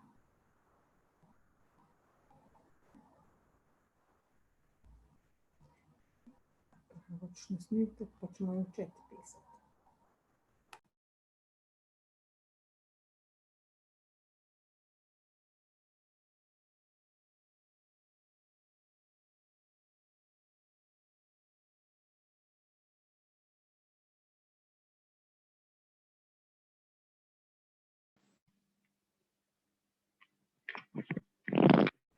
So we need to go in a new room. Yes,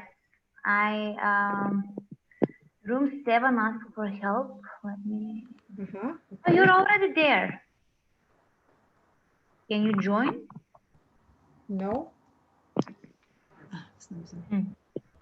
Just a second, just a second. Okay, 7, okay. Yeah.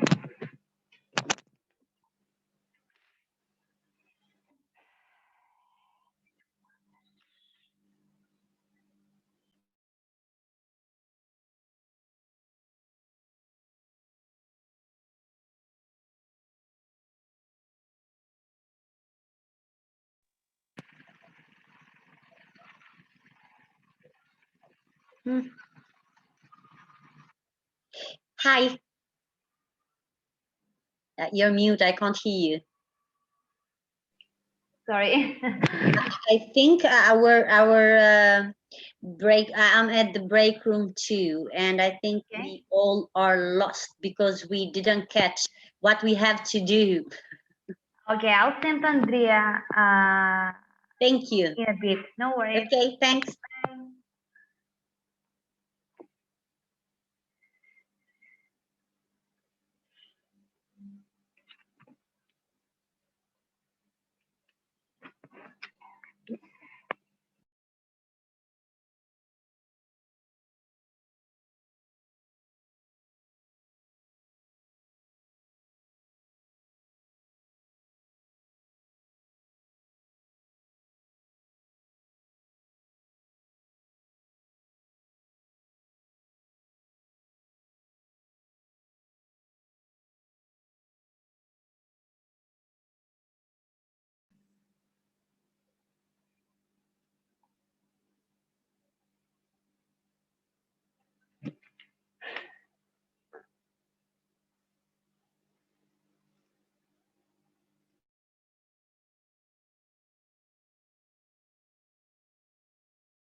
Andrea, can you hear me?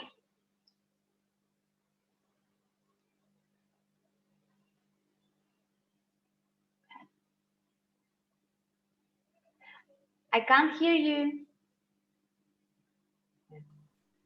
Hi.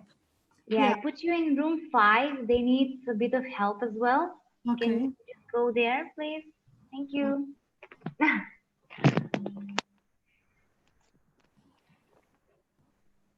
Did you get the request? No. Okay, wait.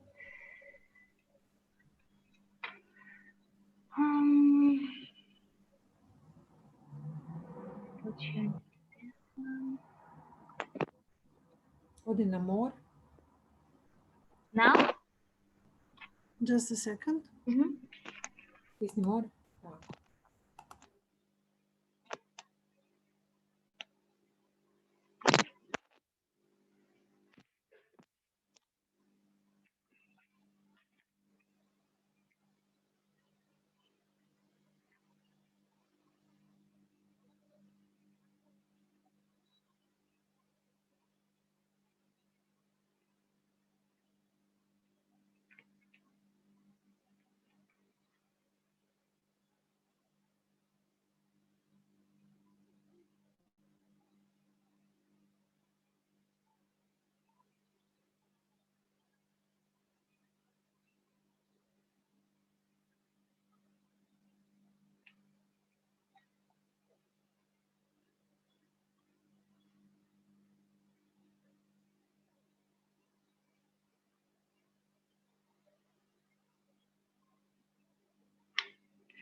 Не, това е още.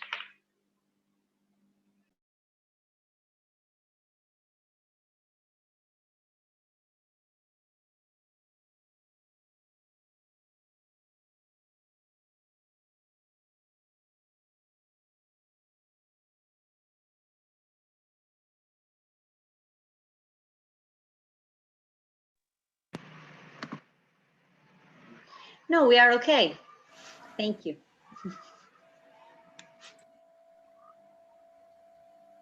Did you finish? Yeah. Okay. So we are going to have a lunch break before discussing the group thing? Well, I think so, yes. But let's wait for everybody to come back. And Yeah, of course. Yeah, okay. Thank you. No worries.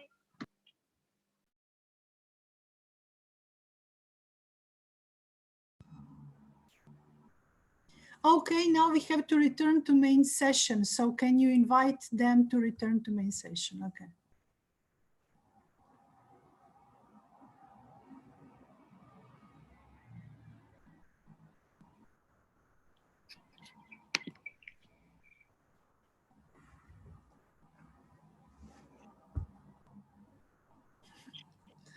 Danko, your non-verbal communication.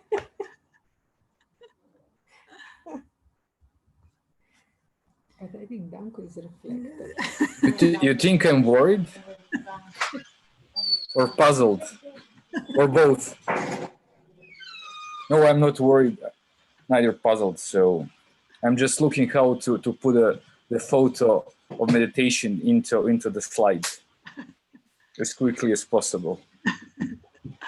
Okay, so what actually we heard is, and what was, let's say, common in this task, practically for all groups, it was like a struggling how to approach, and especially struggling in those groups that were that are composed of all learning styles. So we have even one group that didn't succeed to do anything because there were enough time to actually agree on the approach. what we done to help some of you, it was depending at which stage of the process you've been, we actually ask that then just design your approach for one learning style. So now then in presentations, we can be also more efficient. But the whole experience is very much interesting, especially for the very mixed groups, because reminding us that in, of course, such a, when we have such a differences, we must invest much more efforts in making our actually agreements to approach, but also if we are just group of the theories, that means that probably we will end up with the presentation. Okay, I know that the group that was on the reflectors, they've been done with the job first. So maybe we can hear them before the lunch break. Okay. Okay, here what we have as reflectors. Okay. Theory, explanation, learning step by step, applying the knowledge, observing, reflecting, asking questions, sharing experience. And then during practice, the person can analyze and discuss each step or level in a safe environment. That's what we have.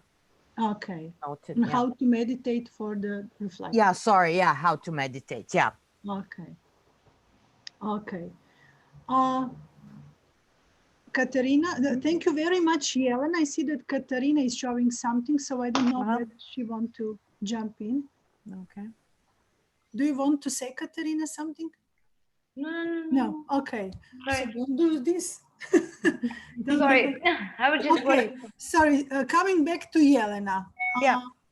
So Yelena, briefly, because we just have 2 minutes more until the lunch break. Okay. What would you say, or you can, of course, the group members can join, now this experience in the small group? Okay. Some new moment now that you experience, or something that you were struggling on? We very easily came we made an agreement very easily. We came to a conclusion, you know, that we have the same understanding and thinking about how meditation can be done as reflectors. So we didn't have any issues. Okay. I don't know if maybe Branka or Neira can add some or want to add something. Yes. Yeah. It just took us a little bit of time to understand the question properly, for 4 of us in the group. And once we made agreement, we quickly made solutions to the question. Okay. So can I just add something? Yeah. Just concerning the reflectors. Sometimes it can happen sometimes during the coaching process or during the mentoring meetings that reflectors will be excellent in analyzing the situation.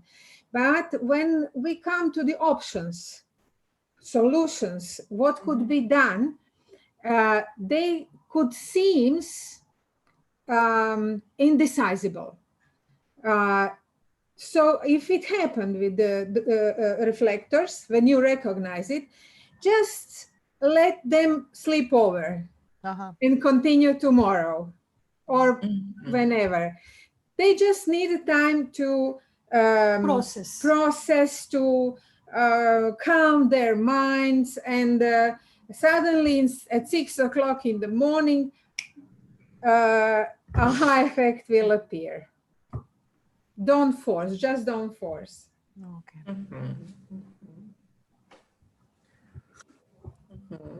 And give them, as Borka said, give them time to process. Now it's actually time for our lunch break, which will last 60 minutes until 2 o'clock. Then we will continue with actually briefly with the presentations. And then Borka will give us some let's say, inspiring lecture about the growth mindset, something that should be like positive stimulation for the rest of the day, but also for the rest of the training. See you in 1 hour. I Occupied with something. So shall we proceed on, since we are taking a time bit of the very interesting session that Borka is going to run in a few minutes. So we actually heard experience and findings from the group that was talking about the reflectors as a learning style. Can we hear now the group that actually at the end got a task to develop a learning approach for activists?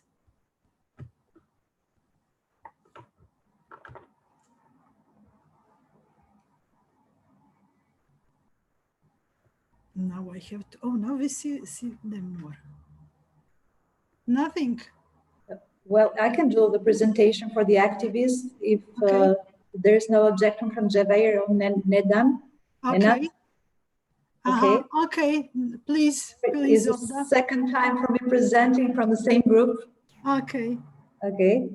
Well, we had some discussions about the activists, and it was rather easy to conclude that there's no chance for an activist to meditate.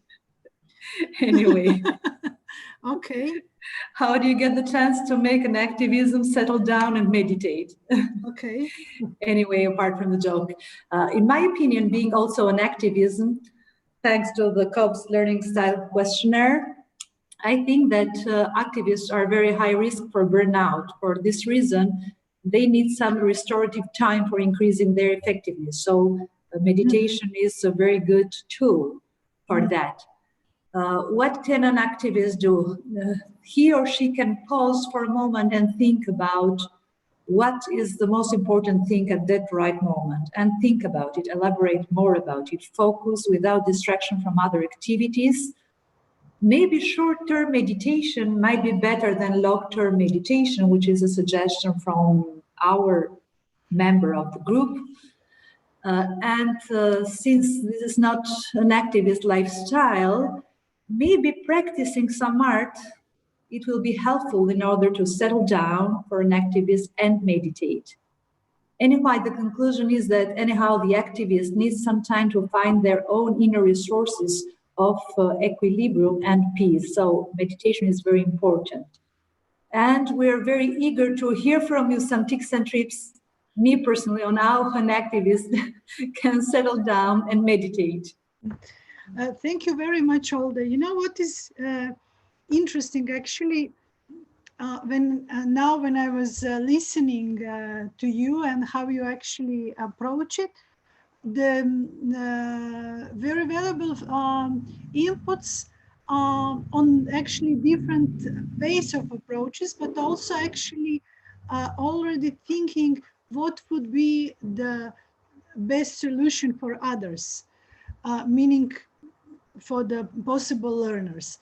And that is something that is in training, what we are looking for, in coaching, something that we actually do not think. Actually, we do not think about it at all in advance. In training on meditation for activists, I think it would be the best that we say, okay, let's meditate. Immediately, let's meditate. And then we can talk how we actually felt and what we think and so on and so on. But for them, actually, how to meditate would be exactly this. So let's do that. And that is what is important for training. For coaching, there is no way that we talk even what might be appropriate for someone, or thinking about the intervention possible interventions in advance, because it's a matter of the coaching session when we are listening, and then, of course, based on that, asking powerful questions, and then based on that, in that moment, we might pop out with some exercise that might be helpful for that particular person.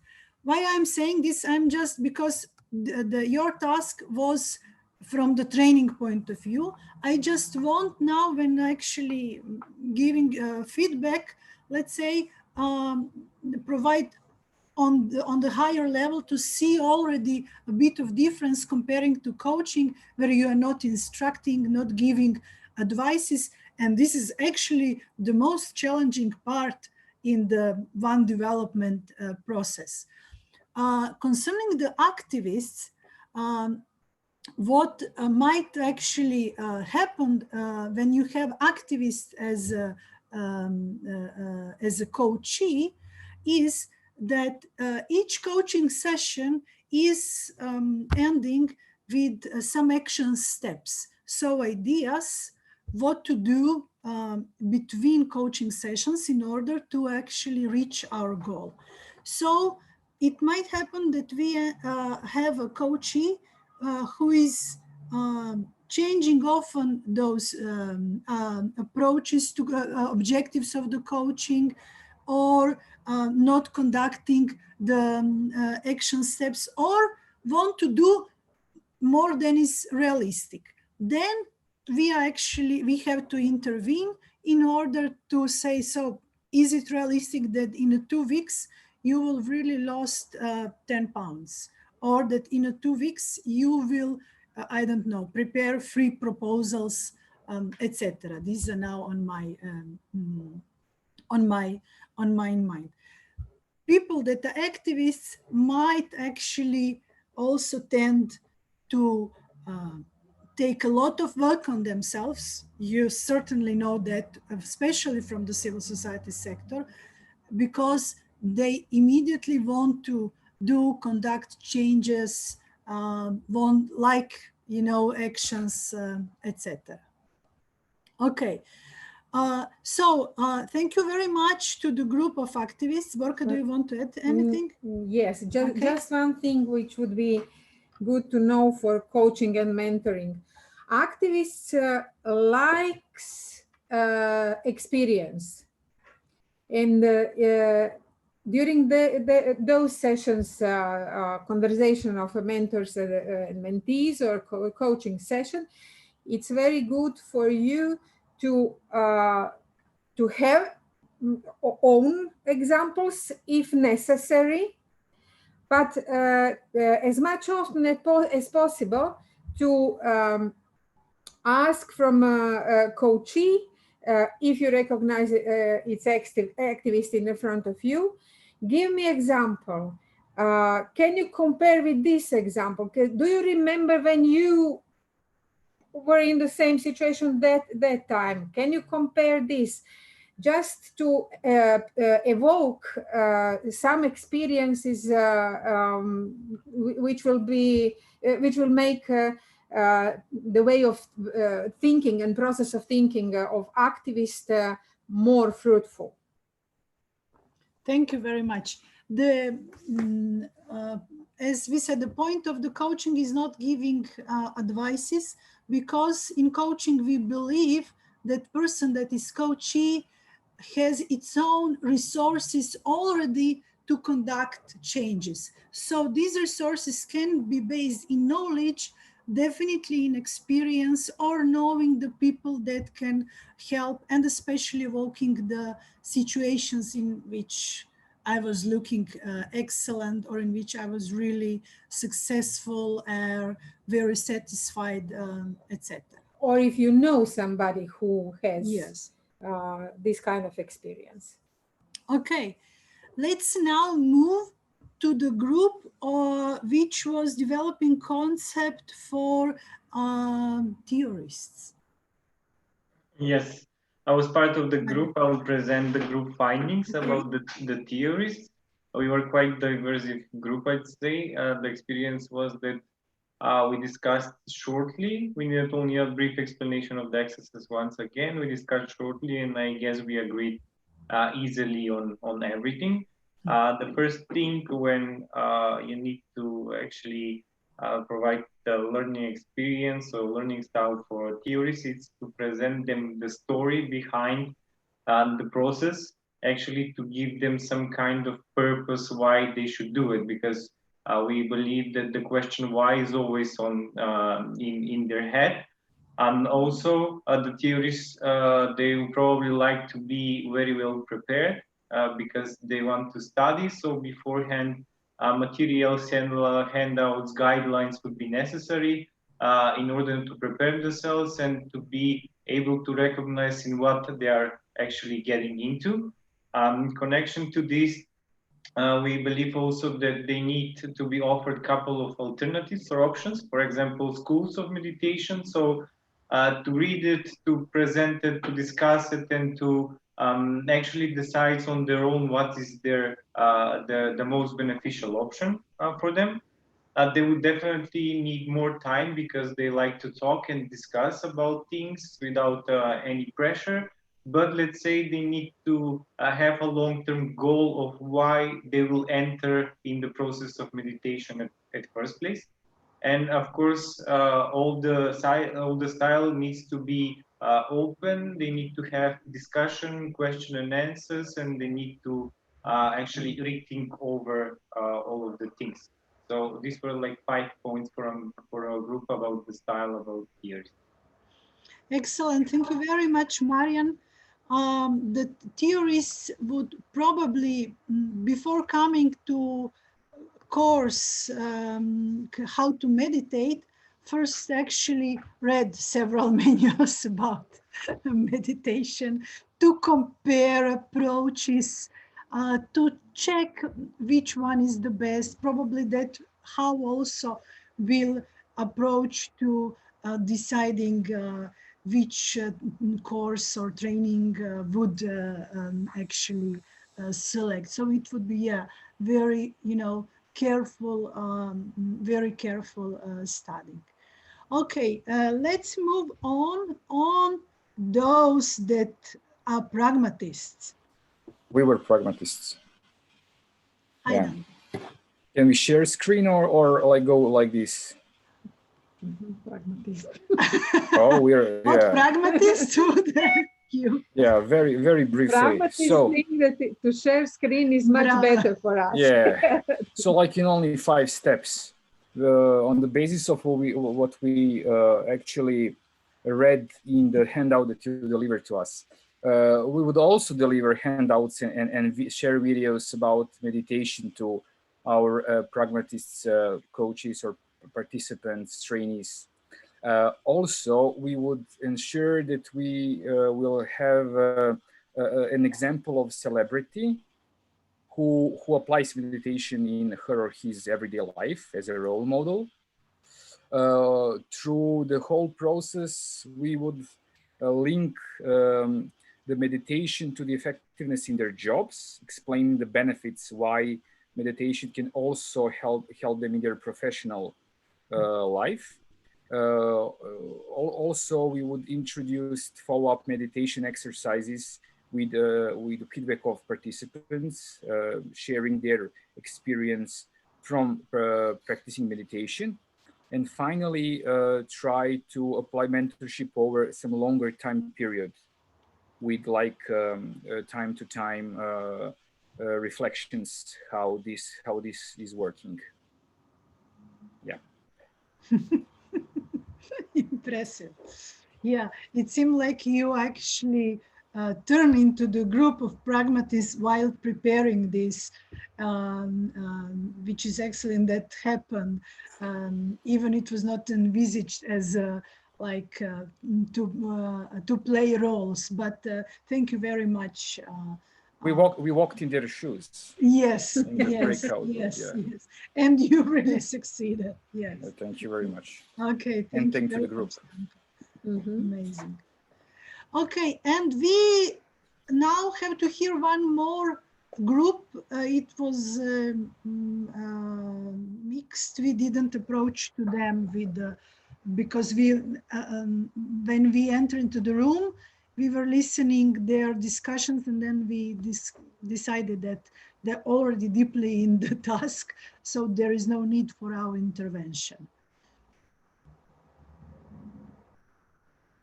I guess that's our group. Yes, Bojana. Okay, we was completely confused because we are writing in a chat what kind of the group we are. So it was completely yeah. We were just go through all 4 type of learning types and try to compare between them. So I mean, it's everything is already said. Okay. Okay. Okay. Thank you very much, Bojana. Before we move on, and I give not the floor, but video and microphone to Borka, is there anything that you want to ask or simply share or comment? Okay, let's move on. I'm also eager to hear Borka's presentation. Borka has extensive experience of working with the business sector, so I suppose this will be very much stimulative for all of us. So, Mike is yours. Okay, thank you very much.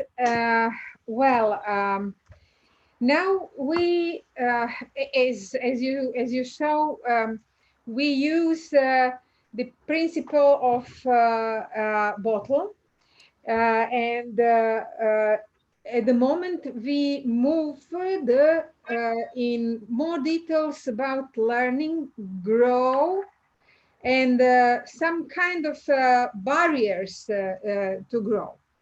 And recently I read one book, a bit more than one book, about learning and development. Of course, this crisis, Corona crisis, just forced us to think about the things where we are more or less successful, and how to be more successful and more and how to adapt more those things where we don't feel or where we feel that there are some gaps that could be covered. And people asked those kinds of workshops, trainings, online workshops, and I started to research. And what I found was one great book. You can buy it on Amazon, you can buy it probably in your bookshops. And the woman who wrote this, not just this one great book, but many great books about success, about our beliefs, and what actually create our life, is Carol Dweck. Anybody here for Carol Dweck? No. Carol Dweck. We can write later. Tomorrow I will show you the book. For those who are our speaking area. But in the presentation, there is also one book which is excellent for those things. And before we will start with to introduce Carol Dweck, let me answer 2 questions. The first question, I have to share.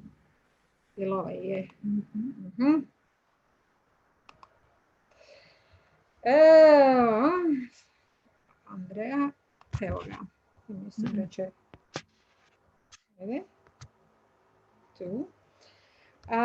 let me ask you 2 questions.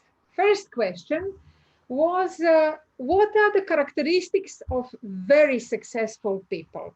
Try to remember you or somebody else, and what characteristics those people show. You can unmute and talk. They are never giving up. No They- giving up. They Great. fail a lot. Excellent. Very motivated in their job. What do we do? Yes. They're yes. living their values. Yes. Consistency and discipline, I do believe. Discipline and consistency. Consistency. Yes. Curiosity. Curiosity. Kill the cat. They don't think about what other people think about them. Oh, yes, very much. Yes. Okay. What else? They are multitasking. They don't think about problems. They think about solutions. They are always a part of solution, yes, and they just help their brain to be a part of solution, to move out the hormones that help those things, the way of thinking. Okay, they are a bit crazy sometimes, but in positive manner, of course. They are also searching for meaning. Why something to do? Why to develop? Why am I not succeed this time? They learn from mistakes, isn't it? Okay, now give me a few characteristics of unsuccessful people. Always staying in the comfort zone. Always staying in a comfort zone. Yes, definitely. What else? They give up. They give up. Yes. What else? Fear to fall. Discussion without action. No action. Lazy. Or lazy. Yes, seems lazy. Have a hard time taking decisions or making decisions. Yes, and implementing decision. Olga, what you said? Fear from the challenges. Oh yes, very much. Yeah. And fear of failure. Fear of failure. Yes, they have a great fear of failure. But do you know why? That's why they stay in the comfort zone. Okay, yes. Each failure put them in uncomfort zone. Somebody else will realize I'm not successful, I'm a loser. But what they make the same is to make mistake means you are not smart enough. Do not favor their bosses. Oh, yes, yes. And then Samuel Beckett, everybody knows for Samuel Beckett, said once, ever tried, ever failed, no matter. Try again, fail better. What do you think about this? We fail better often, I think. Makes sense, yeah. Yes, of course, we learned something from that. Okay, let's go further. Carol Dweck actually introduced us with two mindsets. First mindset that she introduced us according to her huge time, about 30 years. She have been in this researching job, and during that period, she discovered that we have, all of us have two mindsets. And let me introduce you with both of them. First, fixed mindset. And as you see, what is on the picture? Do you recognize those statues? Easter Island. Easter Island, yes. And, no, Christmas Island, sorry. And this is this is a stone statues, unchangeable, during huge period of time. Well, what are the characteristics and what they do believe? If you are not born for something, doesn't matter how big amount of time and effort you put to learn something, you will not succeed. And it says here, I was born like this, I can't change. To true genius, everything is simple.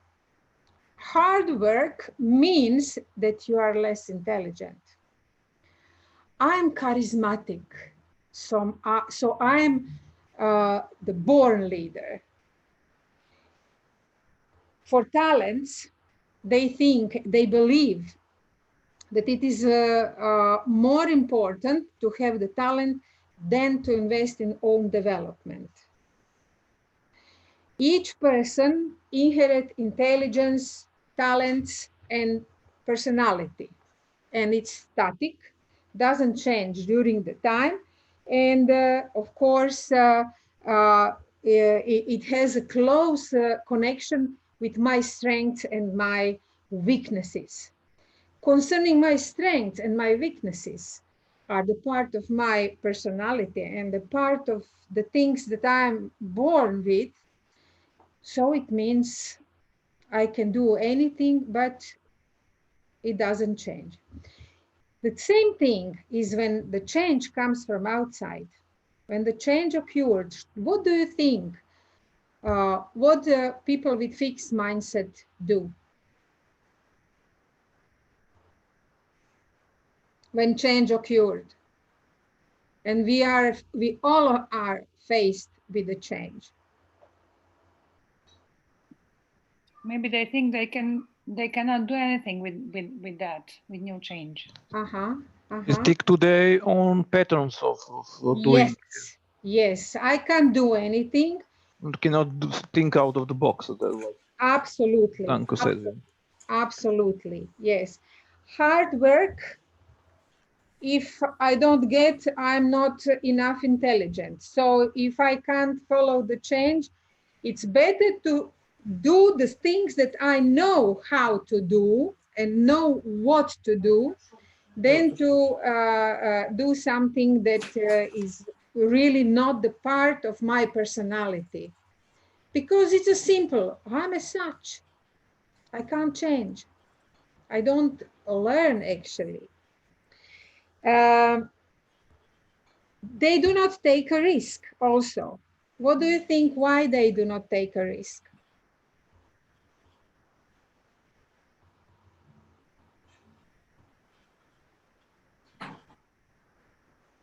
Because they are afraid of failures. Because they are? Afraid of failures. Yes, yes, they are afraid of failure and they are afraid of how they will be perceived from their environment. What are they thinking about them if they fail?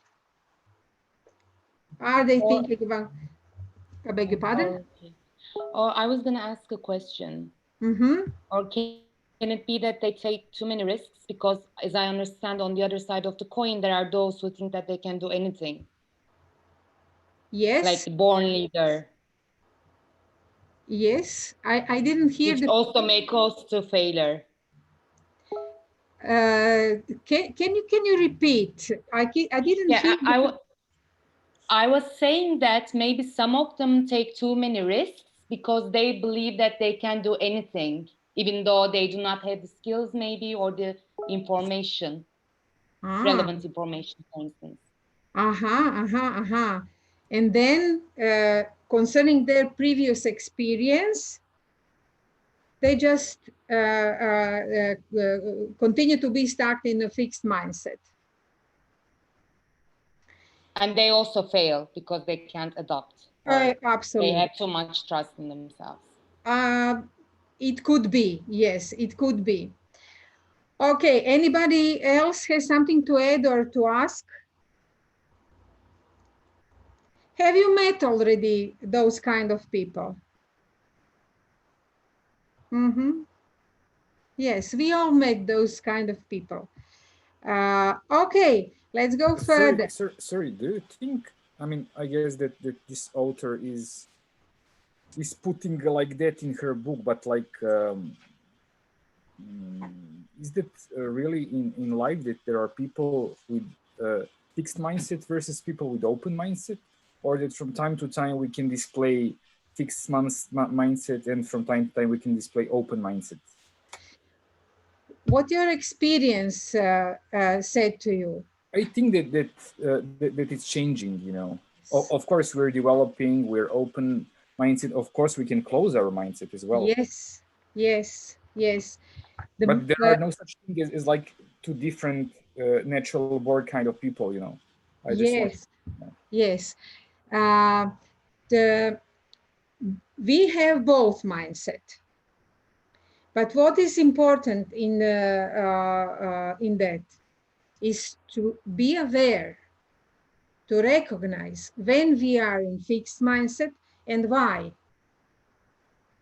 and to try to change it if possible. Sometimes it will be easy, but sometimes it will be hard because of our previous experiences. Some of our previous experiences can influence how open for change of us we are. And but the good news is that we are the only one who take decision. Are we more in growth mindset or in fixed?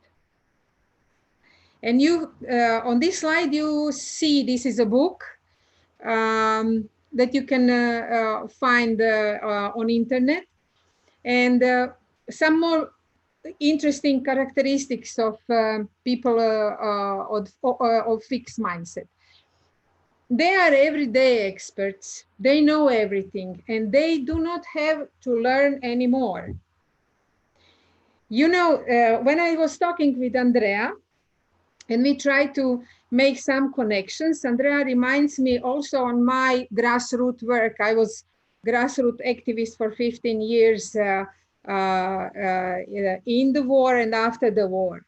And I used to work in Eastern Slavonia, and I was faced with very, very often with a situation where concerning, I used to work on community mobilizing and organizing.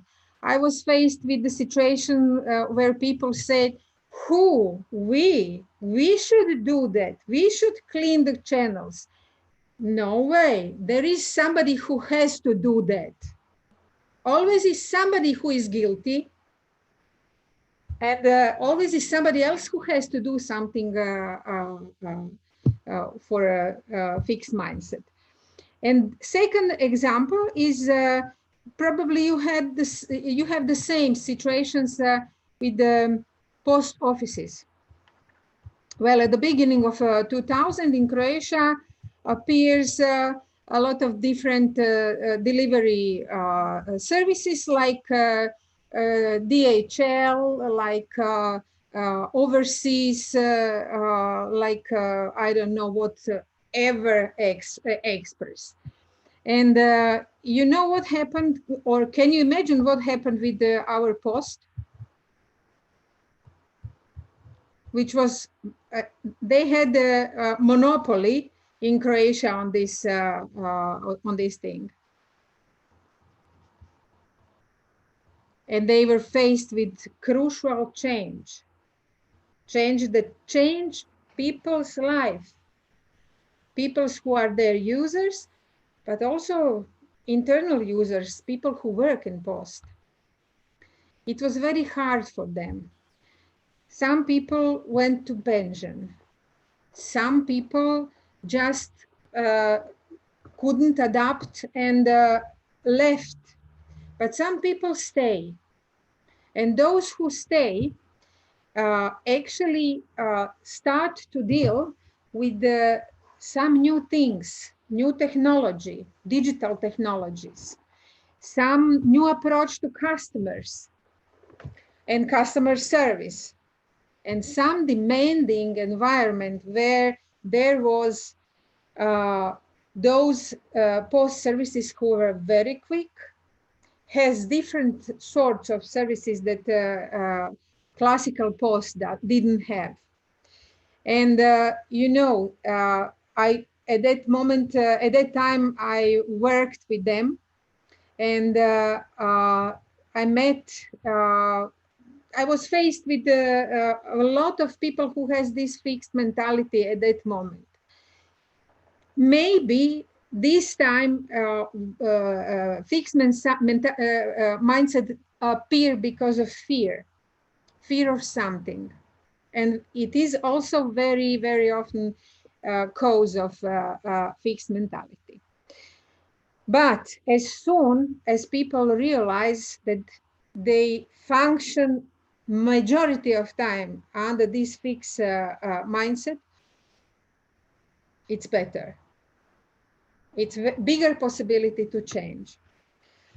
Do you have any question about this fixed mentality?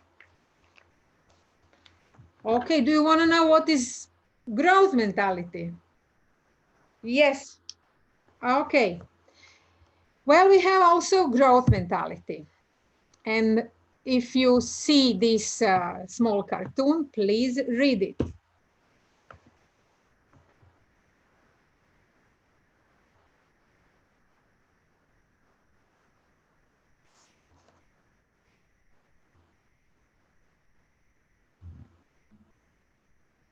It happened to us, all of us, at least once in our life, that somebody didn't consider us as smart enough because of very similar or same situation.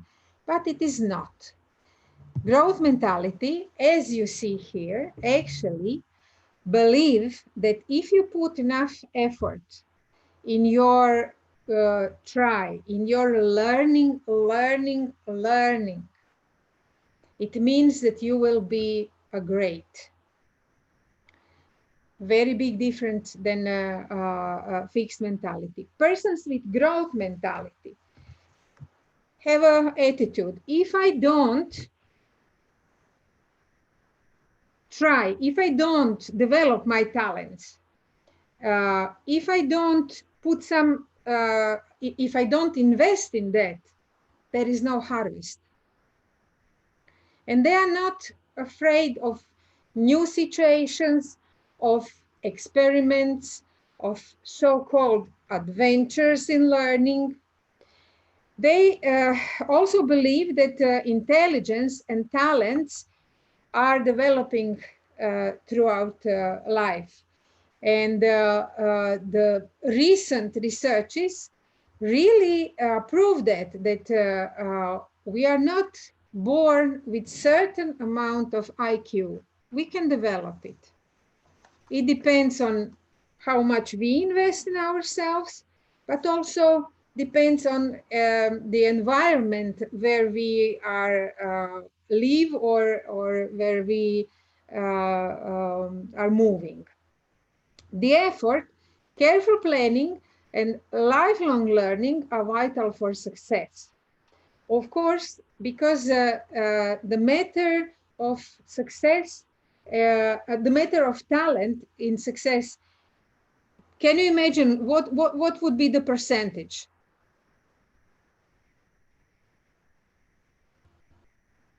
What percentage is the matter of talent for our success? 5%. 20? 20.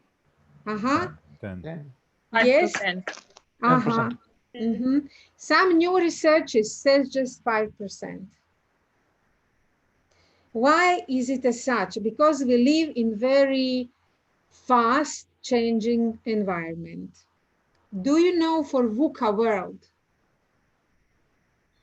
VUCA is an acronym or 4 English words that present uncertainty, unclear environment, fast changing, complex environment.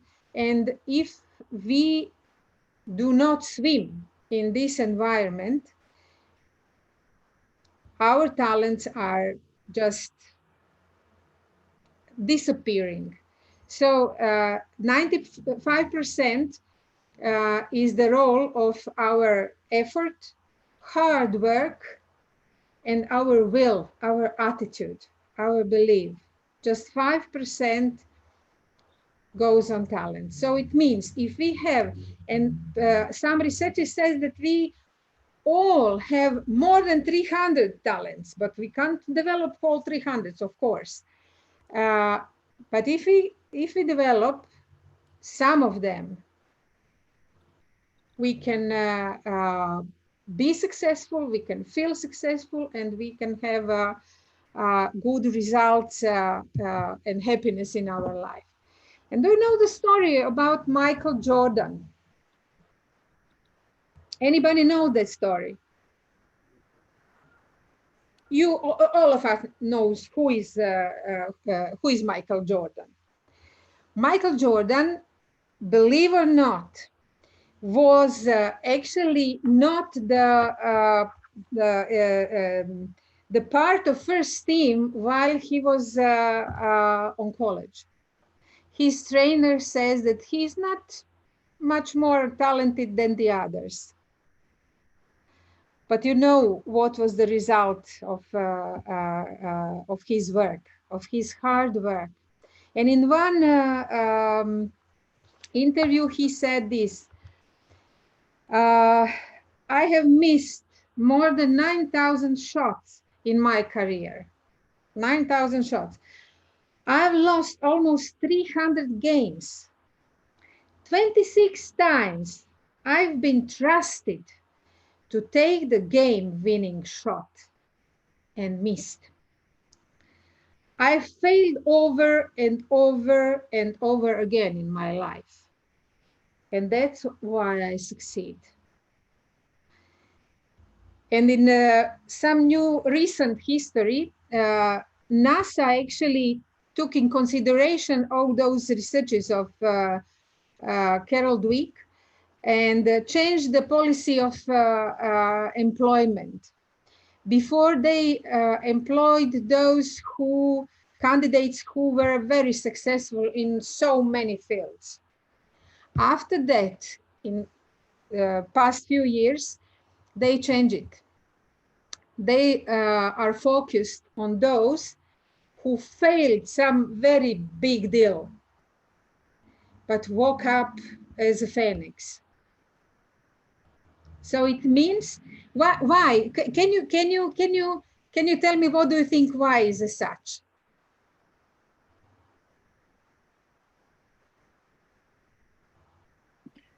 Because they realize they have potential to fail and to learn from the failure and to grow. Actually, yes, yes.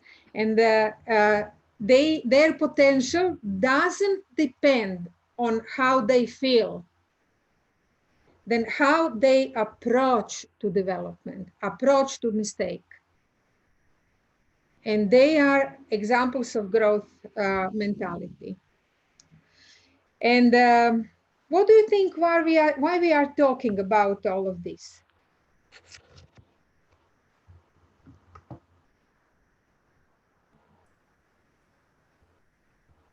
We need more and more failures. We need more failure, yes, but we need to fail better next time. Yes, failure is just a starting point. And we have to learn from that starting point. Very often, when you will coach your colleagues or your followers or the members of a team or people from your communities, you will be faced with the people who are afraid of mistake and afraid of failure. And at that moment, when you are a mentor, your task is to break this fear. And your task as a coach is to learn, to teach together with coachee how to live with that. What are those steps that pull you out of that? How you can change your fixed mindset in growth.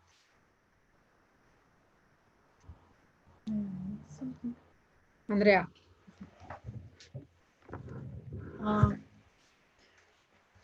However, what I want just to add concerning the coaching, practically what is the basis for coaching is that person is motivated. It has this intrinsic motivation for change. So if it's so fixed that change is not possible, then this person cannot be coached. Simply, you can't help to that person. So it's possible that you will simply have to say to someone who said, well, I would like coaching, but you know, like I'm actually not interested. Let's say that like that roughly. Simply you can't do with that person. Maybe you will also stuck with someone and you will say, listen, it seems we simply cannot work together. I can't be your coach. Maybe Borka can be your coach. Maybe she will find a way to move on. But basically, if you are asking support because you want to stop smoking, but you're actually not serious about stopping the smoking, then coaching cannot actually help you. And it's very important to have in mind if you once stuck with someone and you cannot move on. So simply maybe you really are not the good actually, let's say, match for coach and coachee, but maybe simply that person is not for the coaching. And why I'm saying this? I'm saying this because you should be careful in case you want to use coaching as approach in your work when working with particular beneficiaries. So if you're working with some vulnerable groups and people that are really very much hurt and disappointed and think that they cannot move on anyhow because of their families, environment, so on, you have to be very careful to actually in analyzing and deciding whether coaching is for them, because coaching as such is for those that have growth mindset, that are practically top performers even in making fails. Yeah. In that case, as you see on this slide is written, our talents and abilities developed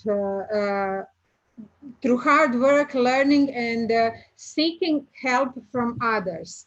In that cases, maybe you will start first with counseling, with feedback, to prepare the person to change, to understand, to see, and to start to change their mindset. Because when we change our belief, when we have different results, Einstein said that,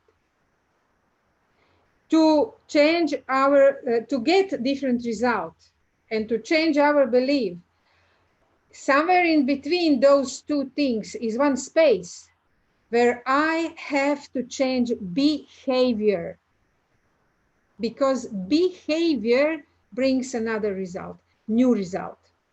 And when I see I can, then I will change my belief. And it's a circle. Does it have sense? Great. Okay. Any question, any comment, anything? We already started to talk about coaching and mentoring. So I have one question, not sure it's the right time for question, but I would like to address.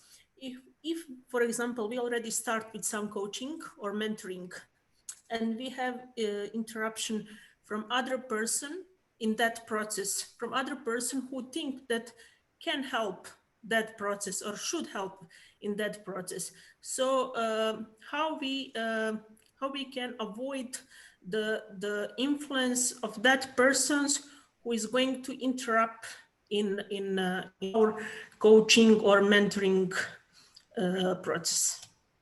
Any other has any similar experience and solution? Okay, Ivan? Ivan, you... No, he's just... No. No. Solution maybe, because it happens in a group when you are, it's not just coaching, but you are leading, for example, a training. And always, but always in a group, it will be someone who knows everything, who knows every single answer for everything. Yeah. And he or she will change the place and will start to teach you. Yes. as a Yes. coach. But you know, for myself, for example, it depends from the personality.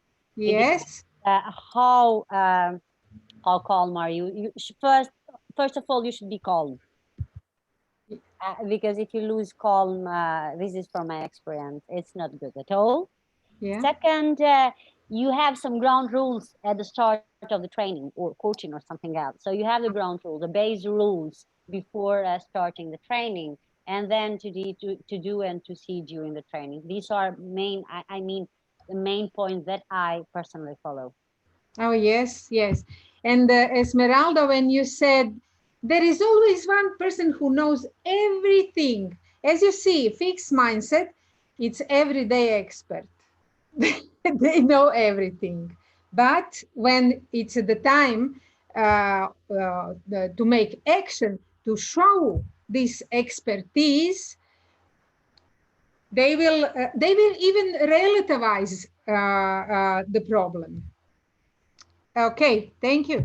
And we have also. Okay, I just wanted to add to Neira there. Neira, concerning your question, when we talk about coaching, coaching concerns the coach and the coachee. And so if it's like a life coaching, then these are really only these two persons. So the third person actually is not envisaged even to interfere. So maybe if just pop up in the room, but actually here only we have coach and coachee and their contract agreement, what the coachee wants to achieve with the coaching as a such and particular coaching session. When we have a business coaching, it's more challenging because then you have a contract between three sides. So you have actually the business who actually hired the coach, and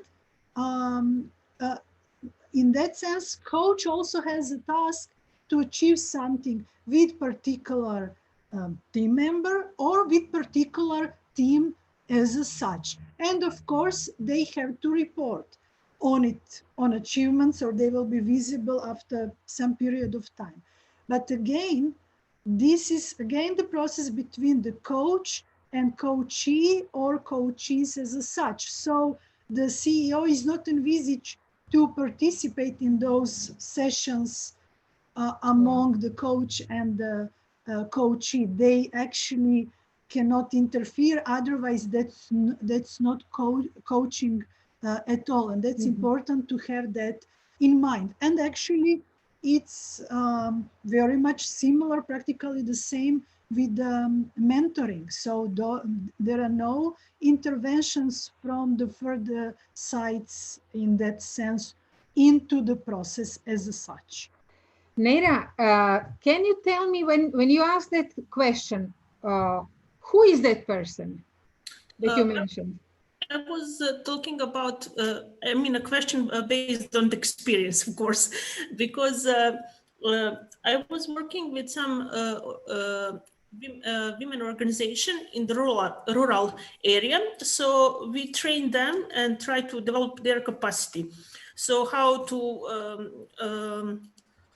organize like civil society organization, how to apply for some project, how to make a strategic plan action, like that, you know. So during that process, it's not like 1, 2, 3 days, like one year you are visiting them, they do something, you are again come, and like that. So the other organization, they're interrupting in that process. So for example, I'm coming on the meeting and they told me, oh, heard from that organization, the best for us if we doing like this, but you told us we should like this. So it's, you know.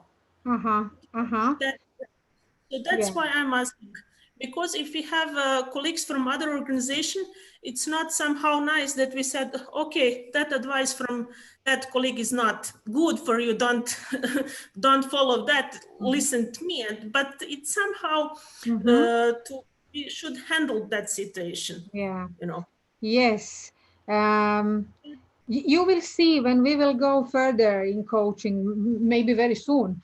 Depending when we start talking. The first thing that we should, as a coach,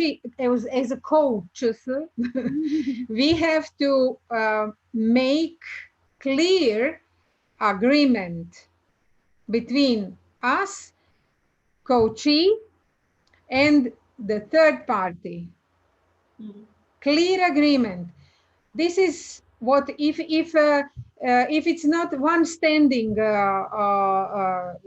session, if it's some 10 sessions for to solve some complex problem, then the third part and our coachee and we have to agree on what will be the end result. And also we have to agree that all the things between now and the end result is the matter of me and coachee. No one has power to interfere. However, very simply, what it's always functioning, and especially both in coaching and mentoring, when they come and say, this and other organization said that our approach to strategic planning is démodé. It's not functional anymore. And like what you are saying is, for example, incorrect. Very simple. We are doing this all the time, even with you. Is a very simple question, and that is okay. What do you think? What do you think about our process of work? Because that's what only matters. So we are not accusing them. We are not talking how we are excellent. We are interested about your opinion. So, okay, let's see, what do you think about it? And maybe, like, if you think that this another approach might be, you know, more effective for you, then let's discuss possibility for another approach.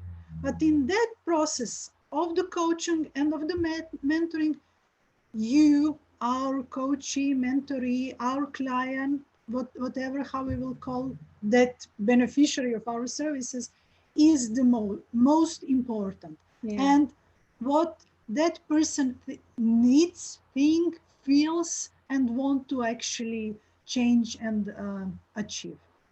And in that process, it's very good to be assertive, because we solve this situation and then appear third organization who interfere. Just to be very assertive and say, okay, if we continue, what is our deal? Okay. May I ask a question? Yes, yes. Well, I have a dilemma, for example, when we speak about coaching. So the person needs to have ability to motivate someone. And I think if you know the personality of that person, so you need, you know that if you tell him, okay, if you do this and that, you will accomplish results, you will feel better, etc., etc. So that kind of motivation is not enough for that person. And you know, if you tell him, no, you will never succeed, then you will motivate the person. So is this, how to this say? Is not the coaching. No, okay.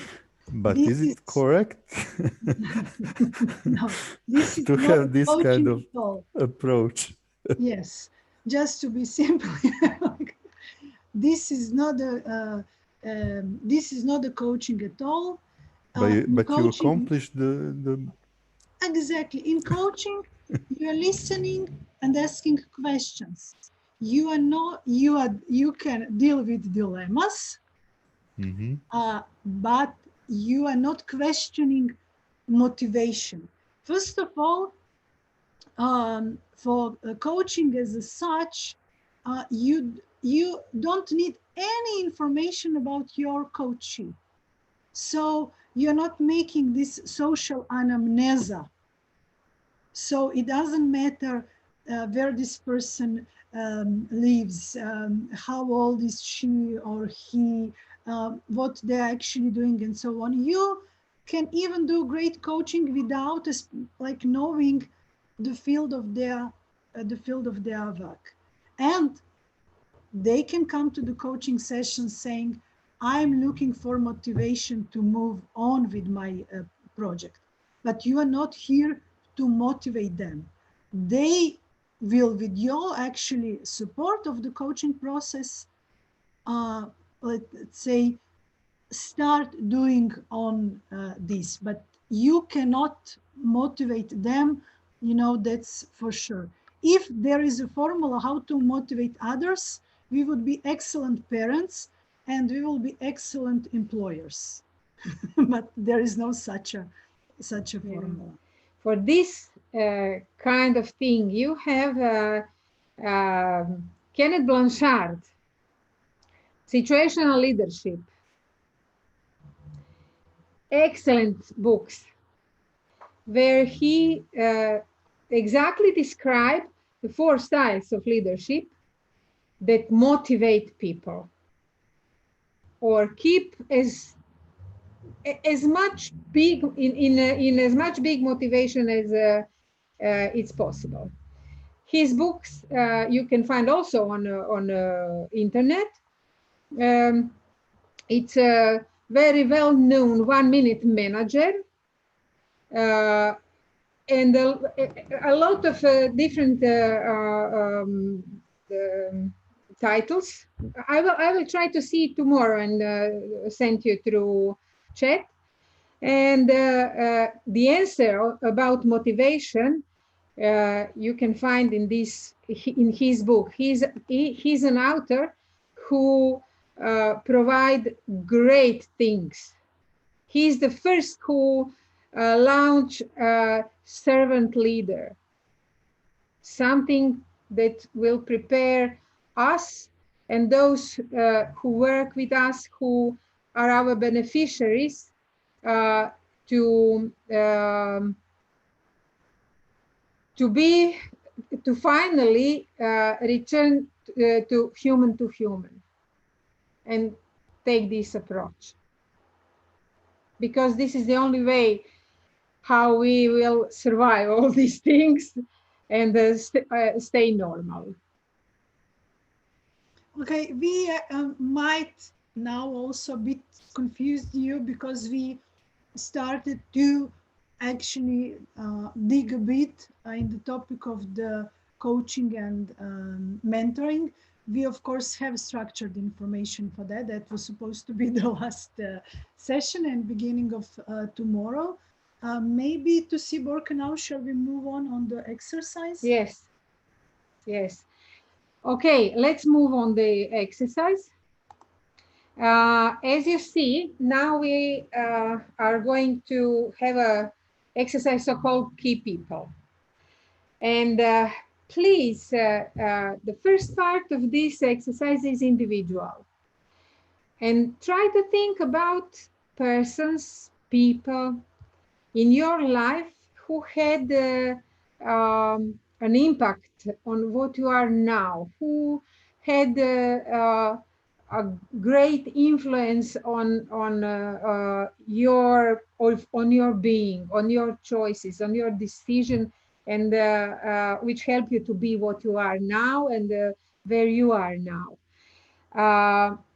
What else you will think about when you will first work individually are those 2 questions, and Katarina will send you an working sheet with those 2 questions so you can write. And then after these 7 minutes, you will be back in the groups where you will work for another 15 minutes, exchanging what you wrote and what are those things that you feel or that you know that the person gives you. After that, you will be back in a big room, and each group will have, here is a 3 minute. Please don't take 3 minutes because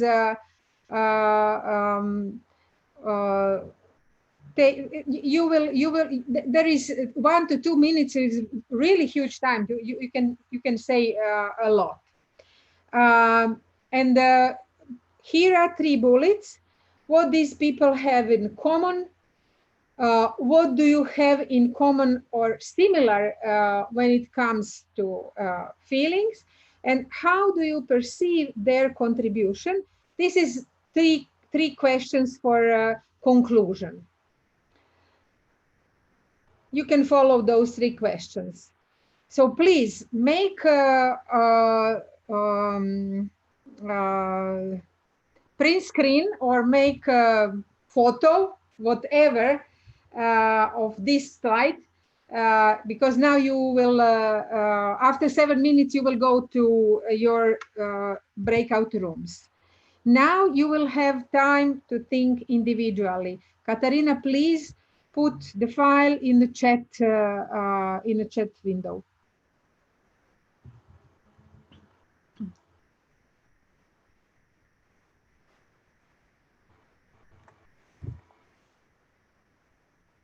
Mute.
If I see well, it seems like you are finished.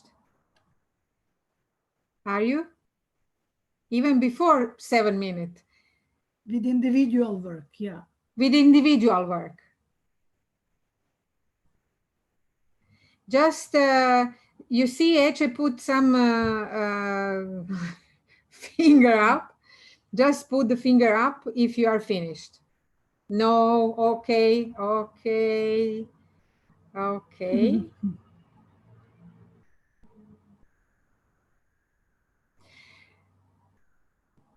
We can do like this. We can start with the break.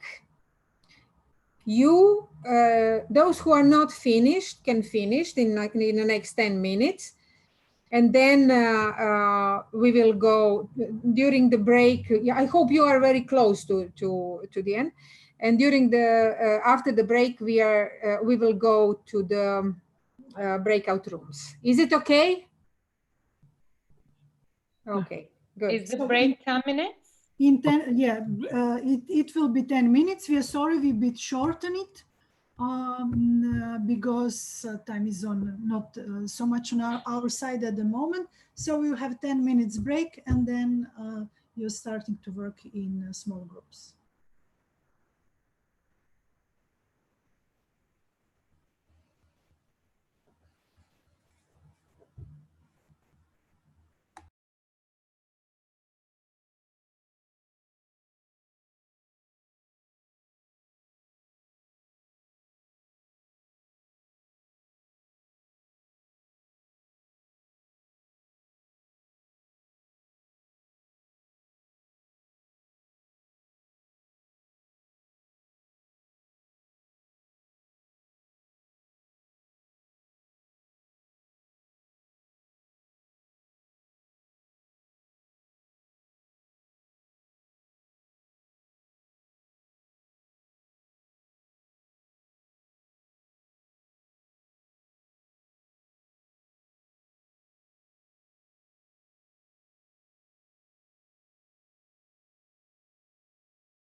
Jelena Leskovac, koliko se dugo nismo čuli, videli?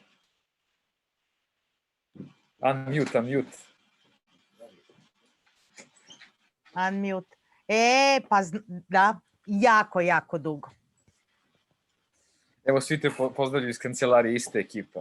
Hvala, pozdravi i ti njih sve. Puno. Jesi mi dobro? Sad koristim ovo potpuno prostor, public prostor da... Da, zbunio si me skroz, ne znam odakle mi stiže glas. I onda kao... Odakle stiže tvoj glas? Ajde, jel ti isti broj telefona, jeste? Si, jeste. Ništa, zovem te i onda sutra prekstra se ispričamo. Ajde, stvarno, prošlo je toliko vremena, stvarno se dugo nismo videli. Sa Rašom sam se čula, aj sad da zloupotrebimo kompletno, sa Rašom sam se čula pre neki dan, pa smo se dogovorili za ovu nedelju da pijemo kafu. Ozbiljno? Njega isto nisam videla, ne pamtim, kao da nismo u istom gradu. Jel ga ti viđaš, ne? Ja sam ga nešto vidio, učestvuje neko u našem događaju, Aha. pa sam ga tad video, ali to je bilo pre možda čoveče 1.5 dana već prošlo. A sve ti se čini da je to skoro bilo. Da, proleti vreme i ne osjetiš. Pričat ćemo. Ajde. Kaži. Ne, samo dobro ste i aktivni ste, verovatno. Sve kao po starom, ali pričat ćemo o detalje kad se čujemo. Ok, dogovoreno. Čujemo se. Ćao. Ćao.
Jesmo li... Aha, pardon. Okay. In English. In English. Are we... everybody's here? Okay, great. Let's go now in breakout rooms. And please, Katarina, can you make breakout rooms? Just 1 second. We said breakout rooms. We need 3 to 4 persons per breakout room. 4 to 5 persons in the breakout room, not more than that. So it means 6 breakout rooms.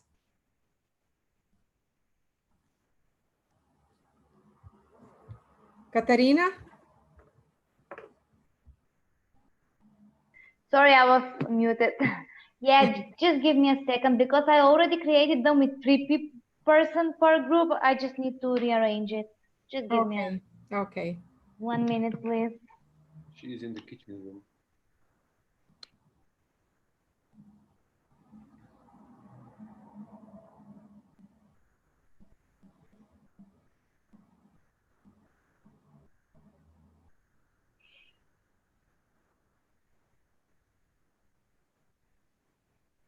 I think we want to save some time. Yes.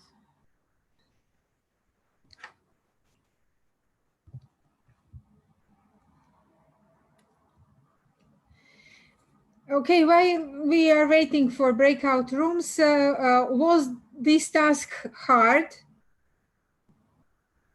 No? Great.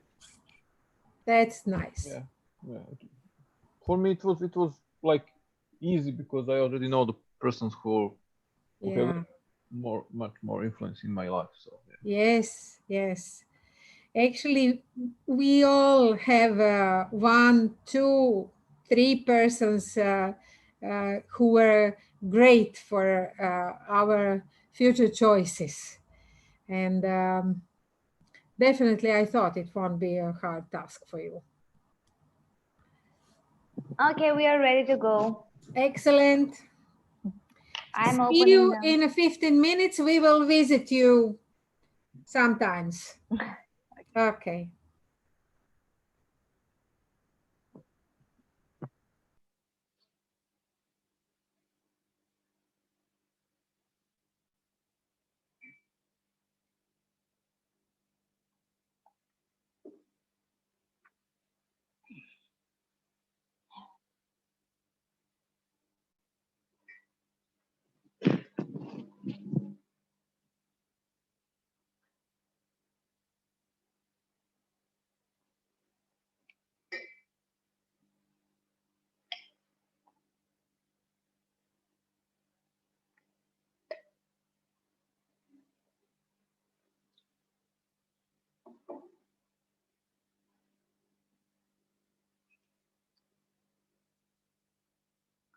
The part of the feelings. We talk about what these people have in common. We talk about that they can be a role model. They're open to share their knowledge. They believe in us. They support and love us. So this is some kind of the starting position. And we start to talk about the feelings, and we have the same repeat with love. This is the central feelings all over us, but we also mention respect, gratitude, want to be a better person as a main feeling at the end. Mm-hmm. Excellent. Okay, thanks a lot. May I? Who is next? Esmeralda? I don't remember the group number, but it was me, Olda, Nera, Julium Sir, and Joanna. The idea is that we both agree, all of us agreed that every single person in our lives have had an impact to ourselves, and mostly we had like people having the most impact were mother, family, friends, karate coach, and birth of a child. And birth of a child. Yep. Who had impact to us as persons. Also, we have mentioned that professors, some professors, lecturers in university, in 2 cases, had impact to us for our growth, not only professional, but also personal.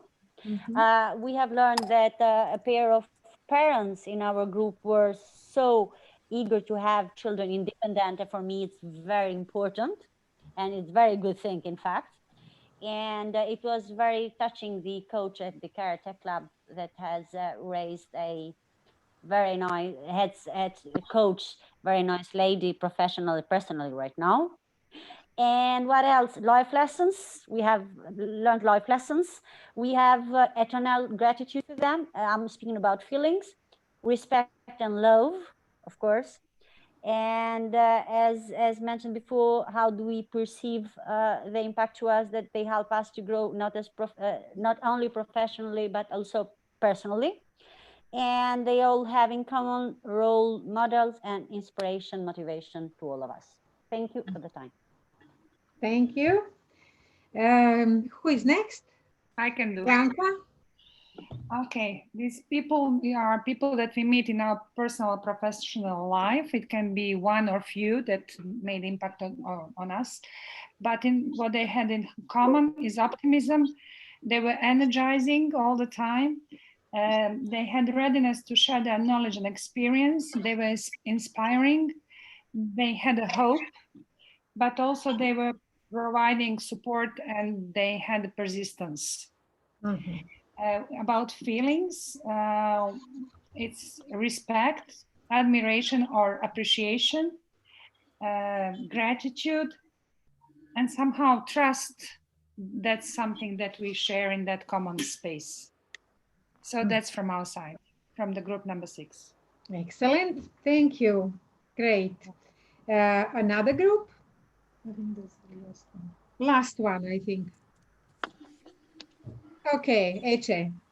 Okay. I think someone else was raising her hand too. So anyway, we didn't discuss the exact persons. We didn't talk about those persons, but we talked about the commonalities, and they're all good listeners. They are all open-minded and non-judgmental, and they are all supportive. And what we feel towards them is love, gratitude, and also they create,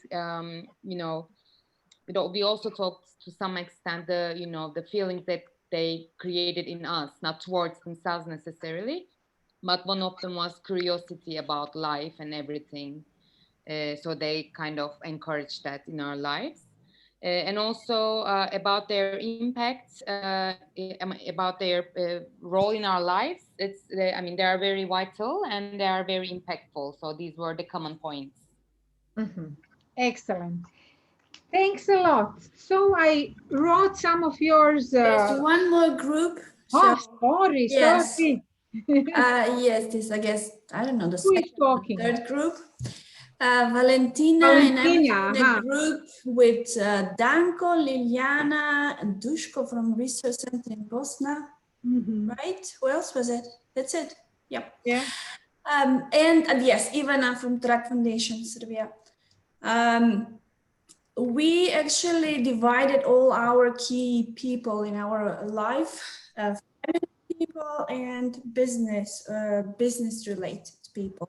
With respect to family people, mainly those are mother, father, brother, and so on. And they're of course kind with, they have transferred to us good values, they're knowledgeable, they have taught us lessons, never to give up, never to stop, and similar. And with respect to work, of course, they are knowledgeable, which have motivated us to pursue, to get out of our comfort zone, to just move onwards. Feelings, love, gratitude, respect, motivational, supportive, trust, and concerning the last question, they have positively supported our personal or professional growth. That's it. Excellent. Thank you very much. So I just want to, for the end of the day, want to summarize those findings from this exercise. And I will tell you why. The things that you said concerning the characteristics of deaf people is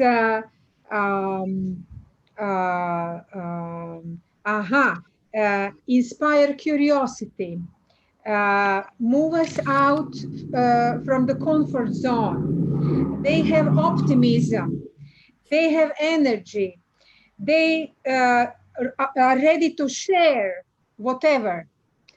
Candice, they have hope. They are persist. They have good listening skills. They are open-minded people with growth mindset, probably, I can recognize. They are not judgmental. They have certain values that is easy to recognize and that they base their actions on it. And they never give up. Concerning emotions that you shared, probably, respect at the first time, trust, support, gratitude, love, etc., etc. What do you think why we work this exercise and why this list at the end?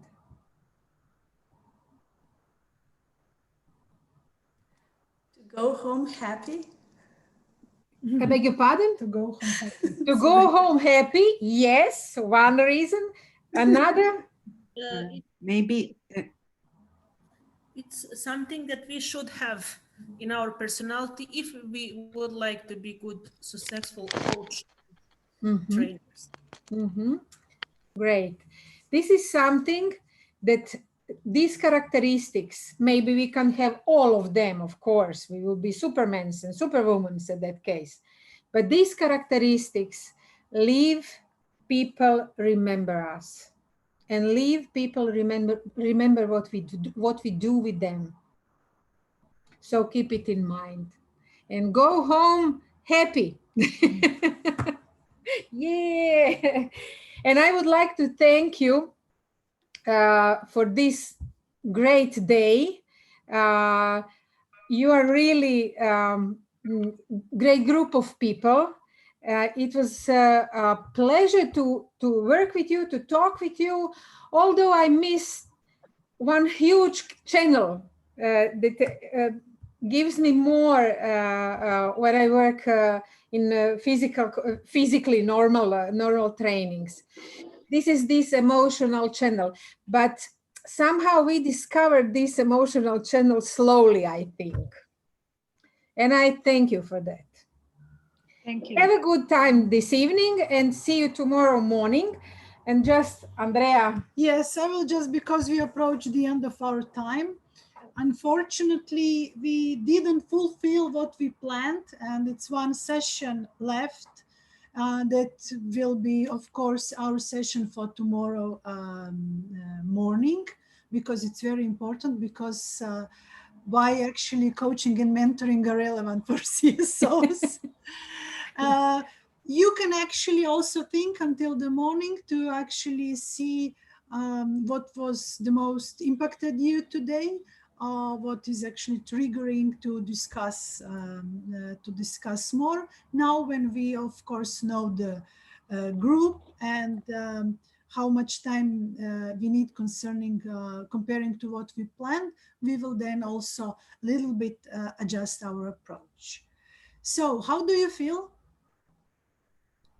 Great. Okay. Okay. No tired? No. No. Do you want to continue? Well, today or kidding. Okay. Third shift tonight. Yes. Dear all, thank you very much. Enjoy the rest of the day. Take a rest. Take a rest from the monitors if possible. And then see you tomorrow at 10. Yes.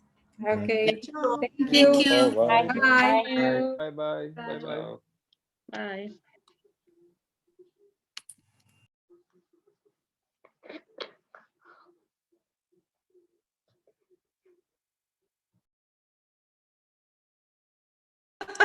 Eto nas.